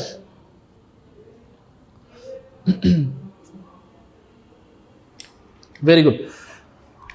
দুঃখিত, আমরা যেটা বলছিলাম, অনেক ধন্যবাদ। তাহলে আমাদের মেঘদূত কার লেখা সেটা হচ্ছে আমরা জানি, মেঘদূত হচ্ছে কালিদাসের লেখা, ঠিক আছে? এটা আপনারা সবাই পারবেন। পরেরটাতে চলে যাই, 9 নাম্বারটাতে চলে যাই। 9 নাম্বার হচ্ছে অবিভক্ত বাংলার প্রথম সার্বভৌম রাজা কে ছিলেন? এটা ছিল গৌড় বংশে। গৌড়ের ছিল, তাই না? গৌড় রাজবংশের ছিলেন। কে বলেন তো? প্রাথমিক শিক্ষক নিয়োগ 2018 সালে সম্মিলিত 9টা ব্যাংকের অফিসার পদের এই প্রশ্নটা এসেছে। তাহলে এটা কিন্তু খুবই গুরুত্বপূর্ণ একটা প্রশ্ন প্রিয় ভাই বোন। সবাই একটু বলতে হবে। তাহলে আমরা যদি বলা হয় অবিভক্ত বাংলার প্রথম স্বাধীন ও সার্বভৌম রাজা বা নরপতি কে ছিলেন? সবাই একটু আনসার করতে হবে। গৌড় রাজবংশের নরপতি বা রাজা কে ছিলেন? রাজা ছিলেন শশাঙ্ক। এবার শশাঙ্কের পরে আমাদের কোশ্চেনটা আসতে পারে শশাঙ্কের উপাধি থেকে। এই শশাঙ্কের উপাধি ছিল মহারাজাধিরাজ। তিনি নামে ডাকতেন নিজেকে মহারাজাধিরাজ, অথবা তাকে গৌররাজ নামেও ডাকা হতো। গৌররাজ নামেও ডাকা হতো। মূলত তিনি কিন্তু গুপ্ত বংশের একজন মহাসামন্ত ছিলেন, ঠিক আছে? একজন মহাসামন্ত ছিলেন তিনি গুপ্ত বংশের মহাসেনগুপ্তের একজন সামন্ত ছিলেন। তিনি মহাসামন্ত ছিলেন। তাহলে মহাসেনগুপ্তের মহাসামন্ত কে ছিলেন বলেন তো? সামন্ত ছিলেন মূলত, মহাসামন্ত ছিলেন কে? শশাঙ্ক। এটা থেকে আপনাদের কোশ্চেন আসতে পারে যে শশাঙ্ক কার মহাসামন্ত ছিল? আমরা জানি যে শশাঙ্ক মূলত মহাসেনগুপ্তের মহাসামন্ত ছিলেন প্রিয় ভাই বোন। তাহলে এই শশাঙ্ক থেকে কিন্তু আপনাদের কোশ্চেন আসতে পারে, ঠিক আছে? Very good. আপনাদের এগুলো থেকে কিন্তু কোশ্চেন আসতে পারে। একটু ভালো করে পড়বেন। ওকে, একটু ভালো করে পড়বেন। ওকে, এই শশাঙ্কের পরবর্তীতে যিনি ক্ষমতায় এসেছিলেন তার নাম ছিল হর্ষবর্ধন। হর্ষবর্ধন, এই হর্ষবর্ধনের সময় আপনারা জানেন না হিউয়েন সাং তিনি পরবর্তীতে এসেছিলেন, কিন্তু হর্ষবর্ধনের সময় আরেকটা জিনিস আছে। এই হর্ষবর্ধন একজন সভাকবি ছিল, সভাকবি, তার নাম ছিল বাণভট্ট। এই বাণভট্ট থেকে প্রচুর প্রশ্ন আসে। তিনি লিখেছিলেন হর্ষচরিত, হর্ষচরিত গ্রন্থটা তিনি রচয়িতা বাণভট্ট। এটা থেকে আপনাদের কোশ্চেন আসে মাঝে মাঝে। পাশাপাশি এই হর্ষবর্ধন কোন রাজ্যের ছিলেন? তিনি ছিলেন পুষ্যভূতি রাজ্যের, পুষ্যভূতি রাজ্যের ছিলেন, পুষ্যভূতি রাজ্যের রাজা ছিলেন, পুষ্যভূতি রাজ্য। তাহলে যখন শশাঙ্ক মারা গেল 7ম শতকের দিকে, ওই সময়টাতে আমরা জানি যে প্রচুর পরিমাণে বিশৃঙ্খল অবস্থা চলে আসতো। এবং চাণক্যের যে অর্থশাস্ত্র, সেই অর্থশাস্ত্রের বইতে কিন্তু বলা আছে যে বড় মাছরা যখন ছোট মাছকে খেয়ে ফেলে, অর্থাৎ বড় বড় রাজারা যখন ছোট ছোট সামন্তগুলোকে বা ছোট ছোট রাজাগুলোকে টর্চার করতে থাকে, তাদের গ্রাস করতে থাকে, এই একটা অরাজকতাপূর্ণ একটা সময়কে বলা হচ্ছে মাৎস্যান্যায়। আপনারা সবাই মাৎস্যান্যায় বুঝেছেন তো? মাৎস্যান্যায়, এই মাৎস্যান্যায়ের নাম শুনেছেন না? এই মাৎস্যান্যায় কার মৃত্যুর ফলে হয়েছে? শশাঙ্কের মৃত্যুর ফলে হয়েছে। তাহলে শশাঙ্কের মৃত্যু পরবর্তী সময়, তাহলে শশাঙ্কের মৃত্যু পরবর্তী যে সময় সেটাকে আমরা বলছি মাৎস্যান্যায়। এই মাৎস্যান্যায়ের ফলে আমরা জানি 7ম থেকে 8ম শতকের মধ্যে 100 বছর একটা বিশৃঙ্খল পরিবেশ ছিল, যেখানে বড় রাজারা ছোট রাজাদেরকে ধ্বংস করে ফেলতো, খেয়ে ফেলতো। তাহলে সেটাকে আমরা বলছি কি বলেন তো? সেটাকে আমরা বলছি মাৎস্যান্যায়। রাসেল বিন আব্দুল খালেক বলেছেন, স্যার আপনার একটা ঘরে আপনার হাতে একটা ঘড়ি ব্যবহার করলে, ইনশাল্লাহ করবো, সমস্যা নাই, ঠিক আছে, ওকে ওকে, আপনারা গিফট করতে পারেন, ঠিক আছে, আপনারা সাইদুল স্যার পেজের অ্যাড্রেসে গিফট করতে পারেন। আচ্ছা, এখন দেখেন অবিভক্ত বাংলার প্রথম স্বাধীন ও সার্বভৌম নরপতি হচ্ছে শশাঙ্ক। ওকে, প্রাথমিক শিক্ষক নিয়োগের পরীক্ষাতে এসেছে প্রিয় ভাই বোনরা, সবাই একটু খেয়াল করবেন। মাৎস্যান্যায় এটা খুবই গুরুত্বপূর্ণ, এটা ভালো করে পড়বেন। 7ম থেকে 8ম শতক, এই শতকের সময় সবচেয়ে গুরুত্বপূর্ণ ইনসিডেন্ট ছিল মাৎস্যান্যায়, যেটা একটা অরাজকতাপূর্ণ একটা পরিস্থিতিটাকে এটা কি করে বলেন তো? এটা ইন্ডিকেট করে। পরেরটাতে চলে যাই আমরা, 10 নাম্বার, সেকেন্ড লাস্ট। বঙ্গে পাল বংশের প্রতিষ্ঠাকে, পাল থেকে কিন্তু আমরা লাস্ট ক্লাসে বলেছিলাম, আলোচনা করেছিলাম। আনসার করতে থাকেন এটা। দেখেন, কন্ট্রোলার জেনারেল ডিফেন্স ফাইন্যান্সের কার্যালয়ে জুনিয়র অডিট নিয়োগ, যেটা 2014 সালে হয়েছে, এটা থেকে প্রশ্নটা এসেছে। একই প্রশ্ন আপনার 10 থেকে 20তম গ্রেড, যারা প্রাইমারি স্বপ্ন দেখছেন, যারা নিবন্ধনের স্বপ্ন লালন করছেন, তাদের জন্য কিন্তু এটা খুবই গুরুত্বপূর্ণ, টপিকটা গুরুত্বপূর্ণ। তাহলে মাৎস্যান্যায় হটিয়ে আমরা এভাবে লিখবো যে মাৎস্যান্যায় হটিয়ে লিখলাম একটু ইনফর্মাল ভাবে। গোপাল আসছে, গোপাল যাচ্ছে, গোপাল। এই গোপাল প্রতিষ্ঠা করেছিল কি বলেন তো? এই গোপাল প্রতিষ্ঠা করেছিল পাল সাম্রাজ্য।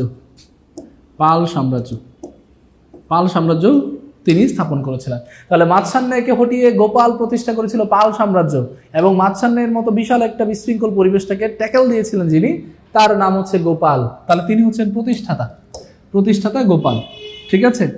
আমরা যদি প্রতিষ্ঠাতা গোপাল হিসেবে চিনি, আপনি বলেন তো সর্বশ্রেষ্ঠকে? আপনাদের গত ক্লাসে বলেছিলাম, যারা গত ক্লাসে ভালো করে পড়েছেন তারা ভালো পারবেন। শেষ শাসক কে হবে একটু বলেন দেখি। আমরা জানি এই পালটা কিন্তু বাংলার সবচেয়ে দীর্ঘস্থায়ী রাজবংশ, যারা প্রায় 400 বছর তারা কি করেছে? তারা মূলত শাসন করেছে। 400 বছর তারা কি করেছে? শাসন করেছে। প্রিয় ভাই বোন, সবাই একটু বলতে হবে যে সর্বশ্রেষ্ঠ শাসনকে এবং শেষ শাসককে। এটা আমরা বলেছিলাম যে গোপালের বুদ্ধি দিয়ে সে পাল বংশটা কি করেছে?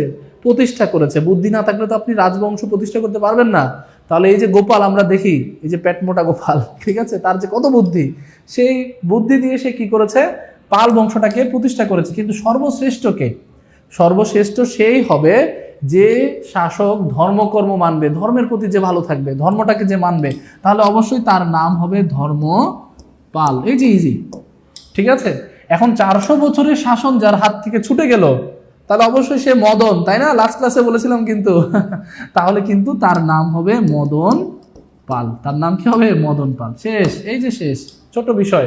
তাহলে প্রতিষ্ঠাতা গোপাল, সর্বশ্রেষ্ঠ হচ্ছে ধর্মকর্ম পালন করে জন্য ধর্মপাল, আর এক মদনের হাত থেকে 400 বছরের শাসন শেষ হয়ে গেছে, তাহলে এই জন্য নাম হচ্ছে মদন পাল। শেষ শাসক মদন পাল। ওকে, সবাই বুঝতে পেরেছেন প্রিয় ভাই বোন? এভাবে করে মনে রাখবেন, মনে রাখলেই হলো। ওকে ওকে, সাবাস সাবাস সাবাস, ভেরি গুড। ওকে, এটা ছাড়াও পাল বংশের আরেকটা বিষয় আছে যেটা আপনাদের সাথে গতকালকে আলোচনা করেছিলাম, দ্বিতীয় মহিপাল। এই দ্বিতীয় মহিপালের সময় একটা আন্দোলন হয়েছিল, একটা বিদ্রোহ হয়েছিল, যেটাকে আমরা ইতিহাসের পাতায় কৈবর্ত বিদ্রোহ নামে চিনি। কৈবর্ত বিদ্রোহ নামে চিনি, যেটা 1080 সালে হয়েছিল। 1080 সালে যেটা হয়েছিল, এটা মূলত নিচু শ্রেণীর যেই আন্দোলন, নিচু শ্রেণীদের মিলে একটা হচ্ছে এটা। ঠিক আছে, আপনাদের কোশ্চেন একটু আসতে পারে, এই মদন পাল থেকে আপনাদের কোশ্চেন আসতে পারে। হ্যাঁ, মদনের হাত থেকে 400 বছরের শাসন শেষ হয়ে গেছে, তাহলে ও তো মদন, আর ও ধর্মকর্ম পালন করে, এই জন্য সে সর্বশ্রেষ্ঠ। আর ওর বুদ্ধির কারণে সে প্রতিষ্ঠা করেছে 400 বছরের একটা শাসন, তার নাম ছিল গোপাল। আর দ্বিতীয় মহিপাল, তার সময় একটা বিখ্যাত বিদ্রোহ হয়েছিল, কৈবর্ত বিদ্রোহ, যেটা 1080 সালে হয়েছিল। ঠিক আছে, অন্যতম আরেকজন সেরা, বা আমরা বলতে পারি শেষ সফল একজন, খুবই গুরুত্বপূর্ণ, শেষ সফল গুরুত্বপূর্ণ একজন রাজা ছিল রাজা রামপাল। এই রামপাল কিন্তু খুবই গুরুত্বপূর্ণ। রামপাল থেকে আপনারা একটু পড়াশোনা করবেন, রামপাল। ঠিক আছে, ওকে ওকে ওকে ওকে ওকে, একজন আনসার করেছেন স্যার পিছনে কি লেখা, এটা কি জিনিস? এটা একটু আপনাদেরকে একটু কনসেপ্টটা বলে দিই। এটা হচ্ছে হাউ ইজ দ্য জোশ। স্যার যখন হচ্ছে কোনো অফলাইনে ক্লাস নেই তখন এই স্লোগানটা দেই। হ্যাঁ, যখন দেখি যে আমাদের ক্লাসগুলো অনেক বড় বড় হয়, বিশেষ করে নিবন্ধনের অফলাইন ক্লাসগুলো, বিসিএস এর অফলাইন ক্লাসগুলো, এগুলো দেখা যাচ্ছে অনেক সময় যখন আমরা মানে বিশাল বড় একটা মেগা ক্লাস নেই, 5 ঘন্টা 6 ঘন্টা টানা ক্লাস হয় অফলাইনে, তখন দেখি যে 3 ঘন্টা পরে অনেক একটু মোড়ামুড়ি করতেছে। হ্যাঁ, তখন আমরা এই স্লোগান দিই, হাউ ইজ দ্য জোশ, সবাইকে দাঁড় করি, তখন সবাই বলে যে হাই স্যার। ঠিক আছে, হাই স্যার মানে হচ্ছে যে আমাদের জোশটা এখনো হাই আছে স্যার। তো আপনাদের জোশ কেমন আছে বলেন, আপনাদের জোশটা কেমন আছে? হাউ ইজ দ্য জোশ। দেখি আপনাদের সাথে আজকে একটা স্লোগান দেই, আপনাদের জোশটা কেমন আছে? আরো পড়া যাবে তো নাকি? সবাই একটু বলেন আপনাদের জোশটা কেমন আছে। তাহলে আমরা একটু আরেকটা কোশ্চেনে চলে যাব, আপনাদের জোশটা দেখে আমরা আরেকটা কোশ্চেনে চলে যাব। ঠিক আছে, আপনাদের জোশটা কেমন দেখি একটু। এটা মূলত হচ্ছে মাঝে মাঝে একটু মাত্র স্টুডেন্টদেরকে একটু উজ্জীবিত করে তোলা। হ্যাঁ, অফলাইনে ক্লাসগুলো তো অনলাইন থেকে আরো বেশি, অনেক বেশি বড় বড় হয়, দেখা যাচ্ছে 5 ঘন্টা 6 ঘন্টার ক্লাস হয়। অ্যাডমিশনের বিসিএস প্রিলির ক্লাসগুলো, বিশেষ করে নিবন্ধনের ক্লাসগুলো, তো তখন 4-5 ঘন্টা পরে স্টুডেন্টরা আর কি ধরে রাখতে পারে না, তাদের মোমেন্টাম ধরে রাখতে পারে না। তো এটা একটু মাথায় রাখবেন। বঙ্গে পাল বংশের প্রতিষ্ঠাতা কে ছিলেন? 100% এটার আনসার হবে, আসছে গোপাল, যাচ্ছে গোপাল। ঠিক আছে, ভেরি গুড ভেরি গুড। এই যে অবশ্যই বলেছেন হাই স্যার, মাশাআল্লাহ। এই যে আপনারা পেরে গেছেন, দেখছেন, এই যে আপনারাও বুঝে গেলেন আজকে স্লোগানটা। হ্যাঁ, শিপন দাস বলেছেন হাই স্যার, সাবাস। জান্নাতুল ফেরদৌস বলেছেন হাই স্যার। সোনিয়া বর্মন এখনো হাই আছেন, মাশাআল্লাহ। আফজাল হাই বলেছেন, ওকে। মেশকাত আহমেদ বলেছেন হাই। এই যে আপনারা তো দেখেন স্লোগান শিখে গেলেন। ঠিক আছে, মঈন স্যারের স্লোগানটা শিখে গেলেন। আর সাগর বলেছেন হাই, ওকে ওকে। আপনাদের দিয়ে তো তাহলে স্লোগান দেওয়া যাবে, অনলাইনেও স্লোগান আছে, জোশ এখনো আছে, ভেরি গুড, ওকে, মাশাআল্লাহ মাশাআল্লাহ। আহনাফ হোসেন আইএস বলেছেন, ওকে, চলবে স্যার। রিয়াজুল বিন রাসেল ভাই বলেছেন, আমাদের রাসেল স্যার বলেছেন, এটা ভেরি গুড। আমরা বেশি টানবো না, লাস্ট আর একটা কোশ্চেন দিয়ে শেষ করব। কৌলিন্য প্রথা আমাদের কিন্তু প্রায় শেষ। প্রাচীন রাজবংশের লাস্ট আরেকটা অংশ, সেন বংশটা আমরা পড়বো। কৌলিন্য প্রথা বাংলায় প্রবর্তন করেছেন কে? এটা কিন্তু রাজশাহী ইউনিভার্সিটির প্রশ্নে আসছে। একই প্রশ্ন 10 থেকে 20তম গ্রেড প্রাইমারিতে আসবে, প্রিয় ভাই বোন, আসবে নিবন্ধনে, আসবে বিসিএস এর প্ল্যাটফর্মগুলোতেও কিন্তু একই কোশ্চেন থাকে, একই কোশ্চেন। ঠিক আছে, ওকে। অলওয়েজ জোশটাকে হাই রাখতে হবে, মনে রাখবেন। মনের জোরটাকে যদি আপনি বড় না রাখেন, আপনি কখনো আপনার কাঙ্ক্ষিত লক্ষ্যে পৌঁছাতে পারবেন না। আপনার যখন শরীর খুবই ক্লান্ত থাকবে, আপনার যখন ধরেন আপনার হাত ব্যথা করছে, পা ব্যথা করছে, কিন্তু আপনার মনে জোর আছে যে না, আজকে কাজ করেছি অনেক, তারপর আজকে আমি মঈন স্যারের ক্লাসটা করবো, সাইদুল স্যারের ক্লাসটা করবো, আজকে অনেক ঝামেলার মধ্যে ছিলাম, তারপরে আমি আমার স্বপ্নের পিছনে একটু দৌড়াবো, আমি নিবন্ধনের পরীক্ষার জন্য ভালো করে প্রিপারেশন নেবো, আমি চাকরির প্রিপারেশন নেবো ভালোভাবে। তো এটা মূলত আমাদের জোশটাকে বিল্ড আপ করতে হবে, যে আমাদের হাই একটা জোশ রাখতে হবে। হ্যাঁ, তো এটার মাধ্যমে আপনারা ইনশাল্লাহ খুব ভালো করতে পারবেন। তাহলে কৌলিন্য প্রথা বাংলার প্রবর্তন করেছিলেন কে? আনসার করেন, 11 নম্বরটা একটু আনসার করেন। আমি একটু বলে দেই, সেন বংশ, সেন। এই সেনদের নিয়ে ছোট্ট একটু করে বলে দেই। সেন বংশের প্রতিষ্ঠাতা, সেন বংশের প্রতিষ্ঠাতা। তাহলে সেন বংশের যিনি প্রতিষ্ঠাতা ছিলেন, তার নাম অনেকে বলেন হেমন্ত, অনেকে বলেন সামন্ত, যা ইচ্ছা তা, সমস্যা নাই কোনো। হেমন্ত বা সামন্ত। হেমন্ত মূলত প্রতিষ্ঠা করলেও তিনি রাজা ট্যাগ নেননি, সামন্ত মূলত এটা রাজা হিসেবে ট্যাগ নিয়েছিলেন। আর এই সেন বংশের শ্রেষ্ঠ শাসক যিনি বিজয় করবেন তিনি শ্রেষ্ঠ। তাহলে বিজয় সেন হচ্ছে শ্রেষ্ঠ শাসক। তাহলে বিজয় সেন হচ্ছেন শ্রেষ্ঠ শাসক। ঠিক আছে। এই সেন বংশের শেষ শাসক নিয়ে আপনাদের অনেক ঝামেলা। শেষ শাসকটাকে, এটা নিয়ে অনেক অনেক অনেক ঝামেলা, অনেক ঝামেলা। শেষ শাসকটা নিয়ে একটু বলে দেয়। শেষ শাসক যদি বলা হয় শেষ স্বাধীন শাসক, তাহলে আপনারা অবশ্যই লক্ষণ সেনের নাম দিবেন। লক্ষণ সেনের নাম দিবেন। আর যদি শুধু শেষ শাসক থাকে তাহলে আপনারা দিবেন কেশব সেন। ঠিক আছে। আমরা জানি 1204 সালে যখন ইখতিয়ার উদ্দিন মোহাম্মদ বিন বখতিয়ার খিলজি, বিশাল বড় নামধারী একজন লোক, যখন লক্ষণ সেনকে পরাজিত করে ফেললো, তখনই কিন্তু বাংলায় প্রাচীন রাজবংশের ইতি হয়ে যায়, অর্থাৎ স্বাধীনতা তারা হারিয়ে ফেলে। কিন্তু লক্ষণ সেনের দুই পুত্র ছিল, একজনের নাম ছিল বিশ্বরূপ আর আরেকজনের নাম ছিল কেশব। প্রথমে বিশ্বরূপ শাসন করেছে, তারপরে কেশব শাসন করেছে, কিন্তু তারা স্বাধীন ছিলেন না। তাহলে শেষ স্বাধীন রাজা হচ্ছে লক্ষণ সেন, আর শেষ রাজা যদি দেয়া থাকে তাহলে আনসার হবে কেশব সেন।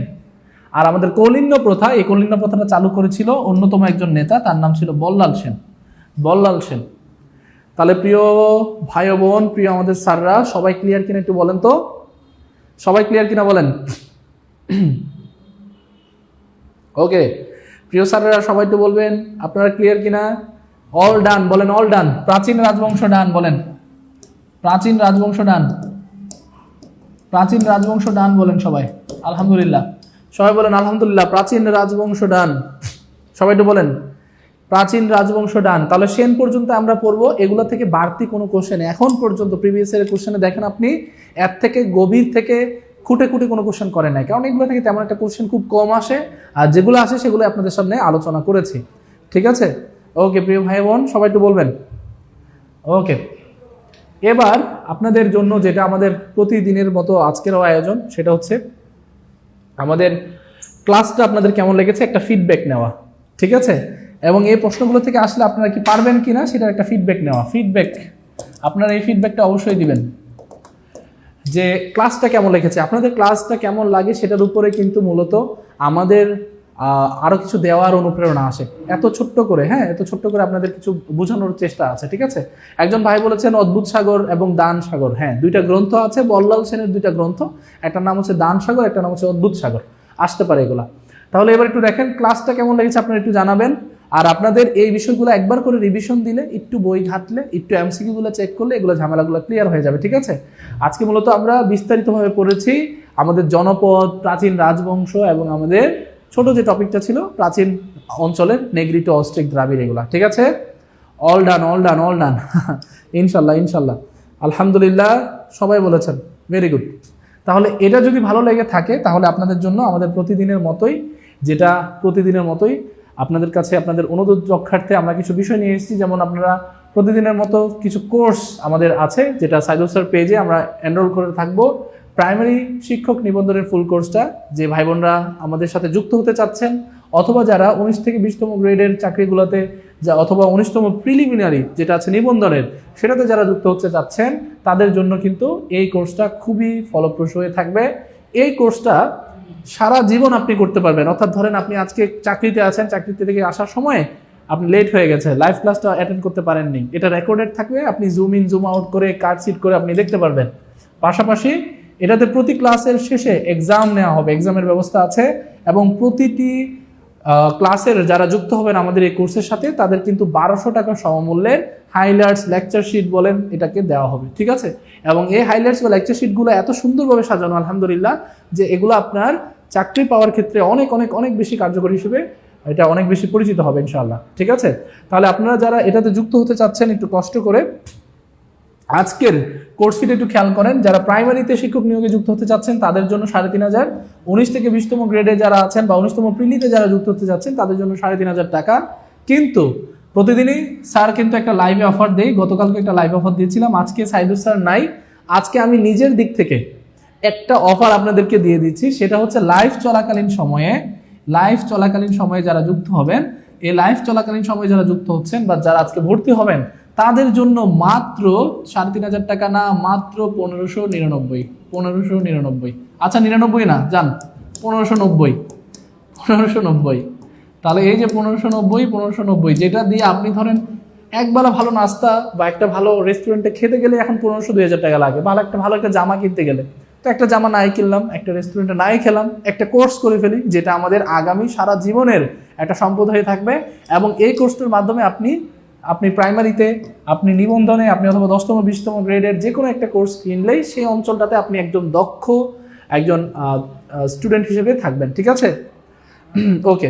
তাহলে এই যে লাইভের যে বিষয়টা সেটা হচ্ছে 3500 টাকা নয়, বরং মাত্র 1590 টাকায় কিন্তু আপনি কি করতে পারছেন, মাত্র 1590 টাকায় আপনি এই কোর্সটাতে এনরোল করতে পারছেন। ঠিক আছে, তাহলে প্রিয় ভাই বোন যারা যুক্ত হতে চাচ্ছেন আমাদের এই কোর্সটাতে, তারা কি করবেন, তারা লাইভ চলাকালীন সময় অফারে ভর্তি হতে এই যে এই নাম্বারটা যেটা দেওয়া আছে স্ক্রিনে, এই নাম্বারটাতে আপনি টাকা পাঠিয়ে আমাদেরকে যদি ডান লিখেন, পেমেন্ট ডান লিখতে হবে। ঠিক আছে, পেমেন্ট ডান লিখলেই কিন্তু আমরা কি করতে পারবো, পেমেন্ট ডান এই শব্দটা লিখলে, পেমেন্ট ডান শব্দটা লিখলে কিন্তু আমরা বুঝতে পারবো যে আপনি আমাদের সাথে যুক্ত আছেন। ঠিক আছে, তাহলে যারা দ্রুত সিদ্ধান্ত নিতে পারে তারা কিন্তু দ্রুত একটা ভালো পজিশনে চলে যায়। তাহলে দ্রুত সিদ্ধান্ত নেবেন এবং সবচেয়ে দ্রুত কিছুদিন পরে আপনাদের সার্কুলার আসবে। তো সেক্ষেত্রে প্রাইমারি শিক্ষক নিবন্ধনের ফুল কোর্সটা অথবা 19তম 20তম গ্রেডের যে প্রিলি ফুল কোর্স অথবা 10 থেকে 20তম গ্রেডের যে ফুল কোর্স আছে এটাতে আপনি যুক্ত হতে পারবেন। পাশাপাশি এই 1590 টাকার মধ্যে আপনি কি পেয়ে যাচ্ছেন, আপনি পেয়ে যাচ্ছেন প্রায় 1200 টাকা সমমূল্যের হাইলাইটস অথবা লেকচার শিট, যেটা দ্বারা আপনি আপনার পুরো প্রস্তুতিটাকে খুব সুন্দরভাবে গোছাতে পারবেন ইনশাআল্লাহ। তাহলে আপনারা যারা লাইভ চলাকালীন সময়ে ভর্তি হতে পাচ্ছেন তারা একটু কষ্ট করে এই নিবন্ধন কোর্সটাতে আপনি করবেন। ঠিক আছে স্যার, আপনাদের নিবন্ধন কোর্স আছে, হ্যাঁ এই নিবন্ধনের যে কোর্সগুলো এগুলো একটু মাথায় রাখবেন। এই যে 10 থেকে 20তম গ্রেডের প্রিলি লিখিত কোর্স করলেও কিন্তু আপনাদের এটা হয়ে যাবে। তাহলে আপনারা যে কোনো একটা কোর্স এখান থেকে নিয়ে নিতে পারেন, প্রাইমারি অথবা 19তম 20তম গ্রেড অথবা 10 থেকে 20তম গ্রেডের প্রিলি রিটেন কোর্স। এবং এই কোর্সে ইনশাল্লাহ আমি মঈন স্যার আপনাদের সাথে থাকবো শেষ পর্যন্ত, এবং এটার কিন্তু আপনাদের সাথে প্রতিশ্রুতি আমরা দিয়ে রাখি। তো এই প্রতিশ্রুতিতে আমরা যত কিছু শিখেছি, হ্যাঁ সবকিছু খুব সুন্দরভাবে এত বছরের যে অভিজ্ঞতা, এত বছরের যে পড়ানোর অভিজ্ঞতা, এত বছরের যে জমানো জ্ঞান, সেগুলো কিন্তু এই 4 মাসের কোর্সে মানে সম্পূর্ণ কোর্সটাতে আপনাদেরকে ইনশাল্লাহ দেওয়া হবে।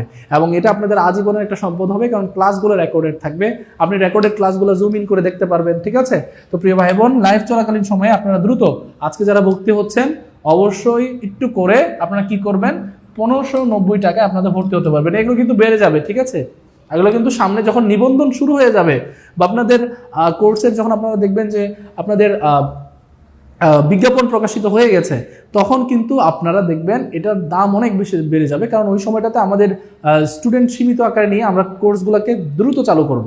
তো সেক্ষেত্রে আপনারা খুব দ্রুত আগে নিজেদের সিটটাকে একটু কনফার্ম করবেন। এবং এইটা 01767265758, আবারও বলছি 01767265758, এই নাম্বারটাতে আপনি বিকাশ অথবা নগদ করতে পারেন, আর পেমেন্ট করতে পারেন নিচের দেওয়া নাম্বারটাতে রকেটে 01306859293, এই নাম্বারটাতে। অবশ্যই আপনারা একটু কষ্ট করে পেমেন্ট ডান লিখবেন, পেমেন্ট ডান এর একটু লিখতে হবে। কত টাকা, 1590। সাইদুল স্যার কিন্তু গতকালকেও আপনারা জানেন যে আমরা কিন্তু গতকালকে 1750 টাকার কোর্স দিয়েছিলাম। তো আজকের লাইভ ক্লাসে যারা যুক্ত আছেন এই ভাই বোনদের জন্য কিন্তু আমি স্যারকে না বলেই কিন্তু এই কোর্সটা দিয়ে দিয়েছি। তাহলে এটা কিন্তু আপনাদের জন্য একটা বড় আশীর্বাদ স্বরূপ। আপনারা কিন্তু এটা মাত্র 1590 টাকায় কিন্তু আপনারা কি করতে পারছেন, আপনারা প্রাইমারি শিক্ষক নিয়োগ কোর্সে ভর্তি হতে পারছেন 19তম 20তম গ্রেডে অথবা 10 থেকে 20তম গ্রেডের প্রিলি লিখিত ফুল কোর্সের ক্ষেত্রে যে কোনো একটাতে আপনি 1590 টাকা দিয়ে লাইভ চলাকালীন সময়ে ভর্তি হলেই কিন্তু এটা এই ছাড়টা পাচ্ছেন। তাহলে এটা আপনারা অবশ্যই একটু কনফার্ম করবেন। ক্লাসটা আজীবন রেকর্ডেড আকারে থাকবে এবং প্রতিটা ক্লাসের এক্সাম নেওয়া হবে আপনাদের জন্য, এক্সামের ব্যবস্থা করা আছে। এবং 1200 টাকা সমমূল্যের হাইলাইট, মাত্র 1590 টাকার কোর্সে ভর্তি হবেন যেখানে 1200 টাকার হাইলাইটই পেয়ে যাবেন, বা লেকচার শিট কুরিয়ারের মাধ্যমে আপনার বাসায় পৌঁছে দেওয়া হবে ইনশাআল্লাহ। তো এটা আপনারা কি করবেন, লাইভে থাকাকালীন সময়ে 01767265758 এই নাম্বারটাতে কষ্ট করে টাকা পাঠিয়ে, অথবা রকেটে যারা পাঠাতে যাচ্ছেন 01306859293 এই নাম্বারটাতে যারা টাকা পাঠাতে চাচ্ছেন তারা টাকা পাঠিয়ে কিন্তু আমাদের সাথে যুক্ত হয়ে যেতে পারবেন। সময় কিন্তু বেশি নাই, লাইভ চলাকালীন খুব কম সময়ের মধ্যে কিন্তু আমরা আমাদের এই ফিটা দিয়ে থাকি বা এই বিশেষ অফারটা দিয়ে থাকি। অন্যথায় কিন্তু আপনাকে 3500 ভর্তি হতে হবে, এটা আপনার জন্য একটা বড় হ্যাসেল। তাহলে আমরা চাই না আপনারা এত বেশি কষ্ট করেন। লাইভ চলাকালীন সময় সিদ্ধান্ত নিয়ে ফেলেন এবং 1590 টাকার এই কোর্সটাতে আপনারা এনরোল করে ফেলেন, যার মাধ্যমে কি করতে পারবেন, আপনি প্রাইমারি শিক্ষক নিয়োগের ফুল কোর্স একদম ধরে যেখানে বেসিক থেকে আপডেট পর্যন্ত শেখানো হবে। সাইদুল স্যার আছে আমাদের ইংরেজির বস, আমাদের বাংলার স্যার আছেন সকিনা স্যার, তাই না, যে একদম জোশ ক্লাস নেন তিনি, এবং আমাদের জিকের বস আছেন, আমাদের সোহেল স্যার আছেন, আমি আছি আপনাদের সাথে। তো আপনারা সবাই মিলে চেষ্টা করব যেন আপনাদেরকে একটা কাঙ্ক্ষিত লক্ষ্যে পৌঁছে দেওয়া যায়। চাকরিজীবী হিসেবে, সরকারি চাকরিজীবী হোক, সেটা প্রাইমারি শিক্ষক নিয়োগ অথবা 19তম 20তম গ্রেডের নিবন্ধন, 10 থেকে 20তম গ্রেডের যতগুলো চাকরি পরীক্ষা আছে সবগুলোতেই কিন্তু আপনি এগুলাতে এনরোল করতে পারবেন। তাহলে একটু কষ্ট করে একটু বলবেন, যারা যারা টাকা পাঠিয়েছেন তারা পেমেন্ট ডান লিখবেন, পেমেন্ট ডান। তাহলে আমি বুঝতে পারবো যে আপনারা পেমেন্ট ডান লিখেছেন। আমি একটু দেখি যে কারা কারা যুক্ত হয়েছে আমাদের সাথে। পেমেন্ট ডান লিখবেন, একটু কষ্ট করে পেমেন্ট ডান লিখবেন, পেমেন্ট ডান। আমি একটু দেখি কারা কারা যুক্ত হয়েছে আমাদের সাথে, একটু পেমেন্ট ডান লিখবেন কষ্ট করে। প্রিয় ভাই বোন আমার সবাই একটু কষ্ট করে পেমেন্ট ডান লিখবেন, পেমেন্ট ডান। আচ্ছা, আমি একটু দেখি কারা কারা যুক্ত হয়েছেন। এই যে আলহামদুলিল্লাহ অলরেডি অনেকে আমাদেরকে টাকা পাঠিয়ে দিয়েছেন আলহামদুলিল্লাহ। লাস্টে 1213 লাস্ট নাম্বার, একটু লাস্ট নাম্বারটা একটু বলবেন, পেমেন্ট ডান বলে একটু লাস্ট নাম্বারটা বলবেন। যেমন 123 তিনটা ডিজিট বললে হবে, যেমন ধরেন 321 এমন তিনটা ডিজিট বললে হবে, 3 ডিজিট। এই তিনটা ডিজিট একটু বলবেন, পেমেন্ট ডান 3 ডিজিট একটু বলবেন। 3 ডিজিট বললেই কিন্তু আমরা বুঝতে পারবো যে কারা কারা যুক্ত হচ্ছেন। আলহামদুলিল্লাহ 213 থেকে আপনারা কোশ্চেন করেছেন, আপনারা আলহামদুলিল্লাহ একজন টাকা পাঠিয়েছেন 213 থেকে। তারপর আমরা দেখি আর কারা কারা যুক্ত হচ্ছে। আলহামদুলিল্লাহ 83 থেকে একজন পাঠিয়েছেন। আমরা একটু পেমেন্ট ডানটা একটু লিখবেন, তাহলে আমরা বুঝতে পারবো আপনাদের যত ফ্রেন্ডরা আছেন যারা টাকা পাঠাচ্ছেন তারা যুক্ত হতে আরো বেশি উৎসাহ পাবে তারা। হ্যাঁ, তাহলে একটু মাথায় রাখবেন। তাহলে ম্যাথের ক্লাসও কিন্তু হবে, এখানে 4টা সাবজেক্ট কি কি আপনি দেখেন। প্রথমত আপনি বাংলা পাবেন, আপনি এখানে ইংরেজি পাবেন, আপনি এখানে জিকে পাবেন, ঠিক আছে, জিকে পাবেন, পাশাপাশি আপনি এখানে কি পাবেন, ম্যাথ পাবেন। 4টা গুরুত্বপূর্ণ সাবজেক্ট কিন্তু আপনি পেয়ে যাবেন, এবং এই 4টা সাবজেক্ট পাবেন, সাথে হাইলাইটস পেয়ে যাবেন এই নাম্বারটাতে, যদি টাকা পাঠিয়ে আপনারা দান করতে পারেন। তাহলে প্রিয় ভাই বোন যারা যুক্ত হচ্ছেন, যারা আজকে আমাদের ক্লাসটাতে যুক্ত হয়েছেন, যারা চান আপনাদের স্বপ্নগুলো সত্যি হোক, যারা চান আমরা স্যাররা সবাই মিলে আপনাদেরকে একটা ভালো জিনিস দিয়ে উপহার, তো তারা কি করবেন, তারা অবশ্যই প্রাইমারি নিয়োগের কোর্সটাতে ভর্তি হতে পারেন। 19তম 20তম গ্রেডের এটাতে হতে পারেন, 10 থেকে 20তম গ্রেডের এটাতে হতে পারেন। মাত্র কত টাকায়? মাত্র 1590 টাকায়, 1590 টাকায় যারা লাইভে আছেন, ঠিক আছে। একটু কষ্ট করে যারা যারা যুক্ত হয়েছেন, যারা ভর্তি হয়েছেন, ঠিক আছে, তারা কি করবেন, পেমেন্ট ডান লিখবেন, পেমেন্ট ডান লিখবেন, পেমেন্ট ডান। তাহলে পেমেন্ট ডান লিখলে কি হবে, পেমেন্ট ডান লিখলে আমরা বুঝতে পারবো যে আমাদের ফ্রেন্ড সার্কেল যারা যুক্ত হয়েছে, ঠিক আছে, তারা কি হবে, আপনাদের থেকে সাহস পাবে যে না এই কোর্সটা করে ফেলি, এবং এই কোর্সটা করলে ইনশাল্লাহ আমাদের অনেক বেশি বেনিফিট হবে ইনশাআল্লাহ, ঠিক আছে। তাহলে 4টা সাবজেক্ট, আবার 4টা হাইলাইট, পাশে লাইফ লং একটা গ্যারান্টিড একটা ভিডিও ব্যবস্থা, বা যেটা রেকর্ডেড আমরা বলতে পারি, সেটা পেয়ে যাচ্ছেন মাত্র 1590 টাকার এই কোর্সে। এবং এটাতে আপনাকে এনরোল করতে হলে কি করতে হবে, লাইভে থাকাকালীন সময়েই আপনাকে এই নাম্বারটাতে বিকাশ অথবা নগদে সেন্ড মানি করে ফেলতে হবে, এবং দেখবেন আপনি আপনার রকেটেও কিন্তু পাঠাতে পারেন নিচে দেওয়া নাম্বারটাতে, ঠিক আছে। প্রিয় ভাই বোন বেশি সময় নেব না, দ্রুত আপনাদের জন্য 15 মিনিটের একটা সময় বেঁধে দিলাম আমরা। এই 15 মিনিটের মধ্যেই যারা হচ্ছে 1590 টাকা, এই 1590 টাকা পাঠাতে পারবেন, এবং লাস্ট ডিজিটটা পেমেন্ট ডান লিখেছেন, সাবাস, পেমেন্ট ডান লিখেছেন আশিক ফয়সাল ভাই আমাদের, লাস্টে 2165, ভেরি গুড, 2165 থেকে একজন টাকা পাঠিয়েছেন, মাশাআল্লাহ 2165 থেকে একজন পাঠিয়েছেন, পেমেন্ট ডান লিখেছেন। ওকে, এটাই দরকার, আপনারা যত দ্রুত ডিসিশনটা নেবেন তত ভালোই কিন্তু আপনারা যুক্ত হতে পারবেন, ঠিক আছে। তাহলে ডিসিশনটা নিয়ে ফেলেন, এবং আমরা প্রাইমারি শিক্ষক নিবন্ধন যে কোর্সটা আছে, 19 থেকে 20তম গ্রেডের যে কোর্সটা আছে, এটাই, হ্যাঁ। আর আমরা জানি যে এই মাত্র 1590 টাকা, বা আপনি ধরেন 1600 টাকা, এই টাকাটা কিন্তু খুব বেশি কিছু না আপনাদের জন্য। এখন এই সময়টাতে সামনে যখন সার্কুলার আসবে, তখন দেখবেন যে প্রত্যেকটা প্ল্যাটফর্মে কিন্তু কোর্স ফিটা অনেক বেশি বেড়ে যাবে, এবং একই রকম আমাদের প্ল্যাটফর্মে কিন্তু কোর্স ফিটা বেড়ে যাবে। তাহলে আমরা জানি সার্কুলার আসার আগেই আপনারা নিজেদের একটা সিট এখানে আপনারা অবশ্যই এটাতে ডান করবেন, এবং আপনারা যারা এই সিটটা ডান করবেন তারা কিন্তু আগে থেকে নিজেকে বিল্ড আপ করতে পারবেন, যে কোন কোন জায়গাতে আমার ঘাটতি আছে, কোন জায়গাতে এগুলো পড়তে হবে, বেসিক থেকে আপডেট পর্যন্ত। আমাদের বস সাইদুল স্যার এখানে ক্লাস নিচ্ছেন, সকিনা স্যার আমাদের, সোহেল স্যার বাংলার বস ক্লাস নিচ্ছেন, জিকের বস আমাদের সোহেল স্যার আছেন, তিনি কিন্তু জানেন দুঃখিত, তিনি কিন্তু 44তম বিসিএস এ কিন্তু তিনি উত্তীর্ণ হয়েছেন, তিনি কিন্তু একজন ক্যাডার, এখন শিক্ষা ক্যাডার হয়েছেন। তাহলে একজন বিসিএস ক্যাডার আপনারা ক্লাস নেবেন, আছে আমার মঈন স্যার আছে আপনাদের সাথে, ম্যাথ ক্লাস নেবেন। তাহলে এই ক্লাসগুলো শিডিউল আকারে আপনাকে জানানো হবে, ক্লাসগুলো কখন হবে, কয়টায় হবে, সব শিডিউল আপনাদের দেওয়া হবে। যারা এখন পেমেন্ট ডান করে আপনারা কি করবেন, আপনারা এই নাম্বারটাতে টাকা পাঠাবেন, ঠিক আছে। এখন কথা হচ্ছে স্যার, আমি যখন ক্লাস করব, ক্লাসের সময় আমি উপস্থিত ছিলাম না, আমি কি ভিডিওটা আবার দেখতে পারবো? অবশ্যই, কারণ হচ্ছে এই যে ক্লাস যেগুলো হবে সেগুলো আজীবন রেকর্ডেড থাকবে, এবং আপনি যখন ইচ্ছা তখন এগুলো দেখতে পারবেন, বারবার দেখতে পারবেন। আমি একটু দেখি কারা কারা যুক্ত হচ্ছেন। মাশাআল্লাহ 12 থেকে একজন টাকা পাঠিয়েছেন, আপনারা পেমেন্ট ডান লিখবেন, হ্যাঁ, যারা যারা যুক্ত হচ্ছেন তারা কিন্তু পেমেন্ট ডান লিখবেন, যারা টাকা পাঠাচ্ছেন তারা পেমেন্ট ডান লিখবেন, ঠিক আছে। পেমেন্ট ডান লিখবেন। ওকে, 27 থেকেও একজন টাকা পাঠিয়েছেন, আপনারা একটু কষ্ট করে পেমেন্ট ডান লিখবেন, তাহলে অন্যরা উৎসাহিত হবে।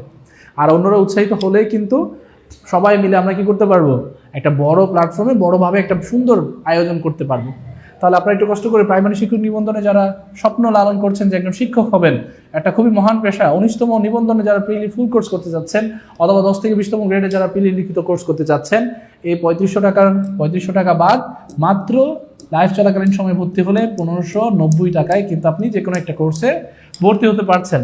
এবং 1500 টাকায় ভর্তি হলে আপনার এখানে 1200 টাকার সমমূল্যের কি থাকবে বলেন তো, 1200 টাকার সমমূল্যের একটা চারটা, টোটাল একটা না দুঃখিত চারটা, একটা বাংলার, একটা ইংরেজির, তারপর আপনার ম্যাথ এবং জিকে হাইলাইট বা লেকচার শিট আপনারা পেয়ে যাবেন।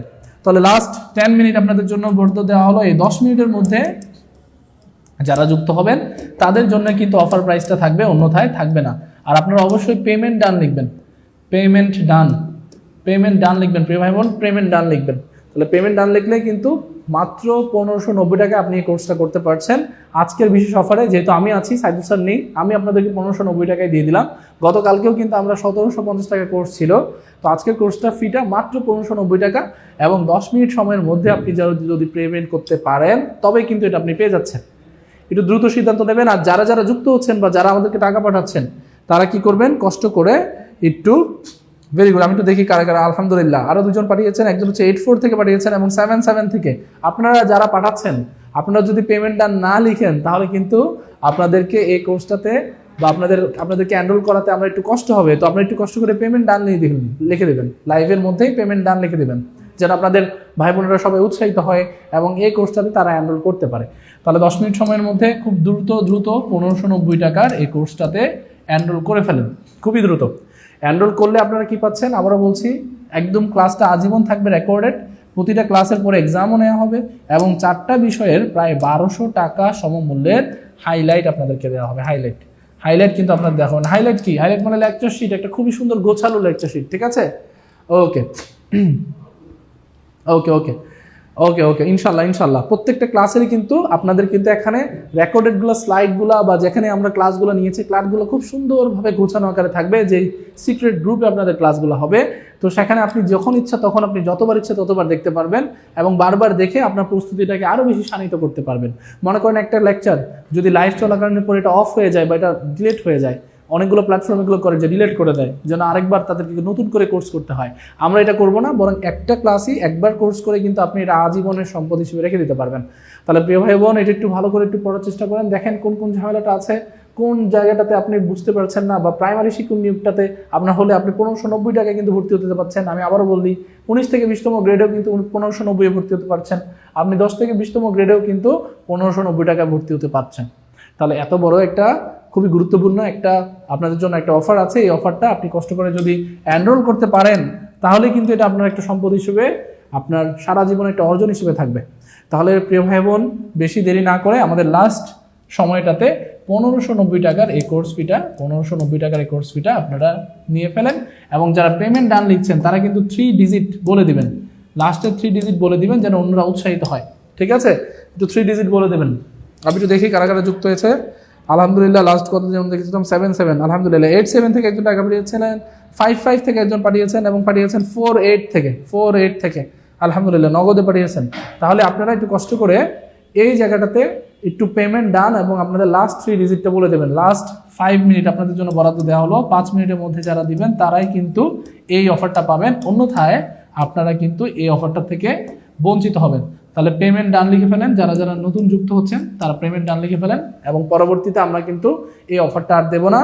1590 টাকার কিন্তু 5 মিনিটের মধ্যে যারা ভর্তি হচ্ছেন প্রিয় ভাই বোনরা, তারাই কিন্তু এত গোছানো, এত সুন্দর, এত ওয়েল প্রিপেয়ার্ড ক্লাসগুলো পাবেন, যেখানে আপনি বেসিক থেকে আপডেট পর্যন্ত সব কিছু ইনশাল্লাহ জানতে পারবেন, ঠিক আছে? সব কিছু জানতে পারবেন ইনশাআল্লাহ। ওকে, তাহলে এই 5 মিনিটের মধ্যে একটু যুক্ত হয়ে যান। আপনার প্রাইমারি শিক্ষক নিয়োগের স্বপ্নটাকে পূরণ করুন, 19 থেকে 20তম নিবন্ধনের প্রিলির ফুল কোর্সটার স্বপ্নটা পূরণ করুন, 10 থেকে 20তম গ্রেডের স্বপ্নটাকে পূরণ করুন, যেটার মাধ্যমে প্রতিদিন এক্সাম দিয়ে আপনি নিজেকে শানিত করতে পারবেন। এবং 1200 টাকার সমমূল্যের একটা আপনার জন্য থাকছে হাইলাইট। 1590 টাকার একটা কোর্স করে যদি আপনি 1200 টাকার সমমূল্যের একটা হাইলাইটই পেয়ে যান, তাহলে এটা কত বড় একটা বিষয়। পাশাপাশি প্রত্যেকটা বিষয়ে একজন মেগা টিচাররা আছেন, স্যাররা আছেন, যারা আপনাদেরকে প্রতিনিয়ত সাপোর্ট দেওয়ার জন্য বসে আছে। তো সেই জায়গা থেকে একটু কষ্ট করে লাইভ চলাকালীন সময়ে আপনারা এই নাম্বারটাতে পাঠাবেন, ঠিক আছে? তাহলে প্রিয় ভাই বোন, শেষ সময়ে আপনাদের জন্য আরেকটা লাস্ট একটা অফার দিয়ে যাই। সেটা হচ্ছে আমাদের যারা এখন এই মুহূর্তে ঝামেলার মধ্যে আছেন বা প্রতিবারই আমরা এটা দিই, যাদের কাছে এই মুহূর্তে ব্যালেন্স নেই, আপনারা বলতে পারেন যে স্যার এই মুহূর্তে তো আমার কাছে ব্যালেন্স নেই, কিন্তু আমি 1590 টাকার এই কোর্সটাতেই ভর্তি হতে চাই, আমি এই শর্ট কোর্সে এই অফারেই ভর্তি হতে চাই। তারা কি করবেন, তারা এই নিচের দেওয়া হোয়াটসঅ্যাপ নাম্বারটাতে মেসেজ দিবেন এবং আপনার সমস্যার কথাগুলো সাইদুল স্যারকে বলবেন। তাহলে কিন্তু আমরা ইনশাল্লাহ কি করব বলেন তো, আপনাদেরকে এনরোল করে নেব, ঠিক আছে? এটা আপনাদের জন্য মঈন স্যারের পক্ষ থেকে আবার নতুন করে এটা আপনাদের জন্য একটা অফার। নাম্বারটা কি? 01767265758। আবারও বলছি 01767265758। এই নাম্বারটাতে যখন হোয়াটসঅ্যাপে নক দিবেন, আপনার জন্য আর্থিক কোনো সমস্যা থাকলে বা এখন যদি নাই স্যার আমার কাছে, আমি সকালে উঠেই আমি কি করব 12টার মধ্যে, 11টা না, স্যারের পক্ষ থেকে আরো 1 ঘন্টা বাড়তি, 12টার মধ্যে টাকাটা পাঠিয়ে দেবো এবং আপনাদের কোর্সে যুক্ত হব। তাহলে কিন্তু এই স্ক্রিনশটটা নিয়ে আপনি হোয়াটসঅ্যাপে দিলে আপনি কিন্তু একই রকম অফারটা পেয়ে যাচ্ছেন সকাল 12টা পর্যন্ত বা দুপুর 12টা পর্যন্ত, ঠিক আছে? 12টার মধ্যেই কিন্তু আপনাদের এটা একটু করতে হবে। তাহলে নাম্বারটা একটু সেভ করে রাখেন এবং এটা হোয়াটসঅ্যাপে আপনি নক দিয়ে রাখতে পারেন 01767265758, 01767265758। প্রিয় ভাই বোন, সবাই একটু দেখবেন এই মেসেজে যদি আপনারা দিতে পারেন তাহলে কিন্তু অফারে আছে, অন্যথায় কিন্তু আপনি 3500 টাকা 3500 টাকার কোর্সে ভর্তি হতে পারবেন, তখন আপনাদেরকে আরো বেশি হ্যাসেল হবে। তো যে কারণে আপনারা যারা যুক্ত হতে চাচ্ছেন, আপনারা এই নাম্বারটাতে, এই হোয়াটসঅ্যাপ নাম্বারটাতে 01767265758, এটাতে আপনারা একটু কষ্ট করে মেসেজ দিয়ে রাখবেন স্যার আর্থিক যে সমস্যা আছে, স্যার আগামীকালকে 12টার মধ্যেই ইনশাল্লাহ আমরা আবার যুক্ত হব। 1590 টাকার দিয়েই কিন্তু আমরা 4টা বিষয়, বাংলা, ইংরেজি, ম্যাথ এবং জিকে, 4টা বিষয়ের পূর্ণাঙ্গ গুছালো ক্লাস, পাশাপাশি এগুলোর হাইলাইট এবং এক্সাম আমরা পাবো। সারা জীবনের একটা সম্পদ হবে ইনশাআল্লাহ। সবাই একটু দেখেন, এই যে 017 5 মিনিটের মধ্যে আপনারা এটা একটু করেন, ঠিক আছে? ওকে, তাহলে এখন যদি ভর্তি হন তাহলে কিন্তু আপনারা 1590 কিন্তু ভর্তি হতে যাচ্ছেন, অন্যথায় আপনাকে কিন্তু 3500 টাকায় ভর্তি হতে পারবেন। দেখছেন বিশাল বড় একটা কিন্তু গ্যাপ, এই গ্যাপটাকে একটু আপনারা পূরণ করেন, আপনারা কষ্ট করে লাইভ চলাকালীন সময়ে আপনাদের এই ভর্তিটাকে ডান করেন। আমরা চাই যে আপনাদের জন্য কিছু করতে, এবং আপনারা কিছু করলেই পরবর্তীতে এটা আমাদের একটা বেনিফিট হিসেবে আসবে, এটা আমাদের একটা সফলতা হিসেবে আসবে, আপনাদের সফলতাই আমাদের সফলতা। তাহলে এটা একটু মাথায় রাখবেন। আর আমরা ব্যালেন্সটাকে, যাদের এখন একটু ব্যালেন্স ঝামেলা আছে, যারা বলছেন যে স্যার আমি ভর্তি হতে চাই কিন্তু আমার কাছে এখন ব্যালেন্স নাই, আগামীকালকে 11টা নয়, স্যার 11টা সময় দিয়েছেন কিন্তু 12টা পর্যন্ত আমি আপনাদের সময় দিলাম। 01767265758, এই নাম্বারটাতে যারা টাকা পাঠিয়ে মেসেজ দিবেন যে গতকালকে ক্লাসটা আমি করেছি আলহামদুলিল্লাহ, এবং এই ক্লাসটা থেকে উপকৃত হয়ে আমি সিদ্ধান্ত নিয়েছি যে আমি প্রাইমারি ফুল কোর্স অথবা নিবন্ধনে অথবা 10 থেকে 20তম গ্রেডের একটা কোর্সে ভর্তি হব। Saidul sir, Sohel sir, Moin sir আমাদের সাথে থাকবেন। তো তখন আপনাদের এই জিনিসটাতে আপনারা এনরোল করতে পারবেন মাত্র 1590 টাকায়, যেটা 3500 টাকার হওয়ার কথা ছিল। তাহলে প্রিয় ভাই বোনেরা, এই ডিসিশনটা নিয়ে নেন, এই ডিসিশনটাতে আর দেরি করবেন না। আমরা আপনাদের সর্বাঙ্গীন একটা শুভকামনা জানিয়ে আজকের মতো বিদায় নিচ্ছি। বিদায় প্রিয় স্যাররা, আপনারা সবাই আগামীকাল সকাল, আবারও বলে দিচ্ছি, সকাল 12টা বা দুপুর, সকাল এবং দুপুরের মাঝে মাঝে এই অঞ্চলটাতে আপনারা, এর মধ্যে যদি আপনারা এনরোলমেন্ট করতে চান তাহলে কিন্তু আপনারা পারবেন মাত্র 1590 টাকার এই কোর্সটা, ঠিক আছে? তাহলে আজকের মতো এখানেই সকলকে বিদায় জানাচ্ছি। দেখা হবে আমাদের পেইড ব্যাচের ক্লাসগুলোতে ইনশাআল্লাহ, নতুন আরো ফ্রি ক্লাসেও দেখা হবে, ঠিক আছে? মঈন স্যারের সাথে, সাইদুল স্যারের সাথে, সোহেল স্যার, দুইজন, একজন জিকে বস, একজন বাংলার বস, দুইজন স্যারের সাথে কিন্তু দেখা হবে, ম্যাথের স্যারের সাথে দেখা হবে ইনশাআল্লাহ। তাহলে সকলের জন্য অনেক অনেক শুভকামনা, শুভরাত্রি সবাইকে, আসসালামু আলাইকুম, আল্লাহ হাফেজ।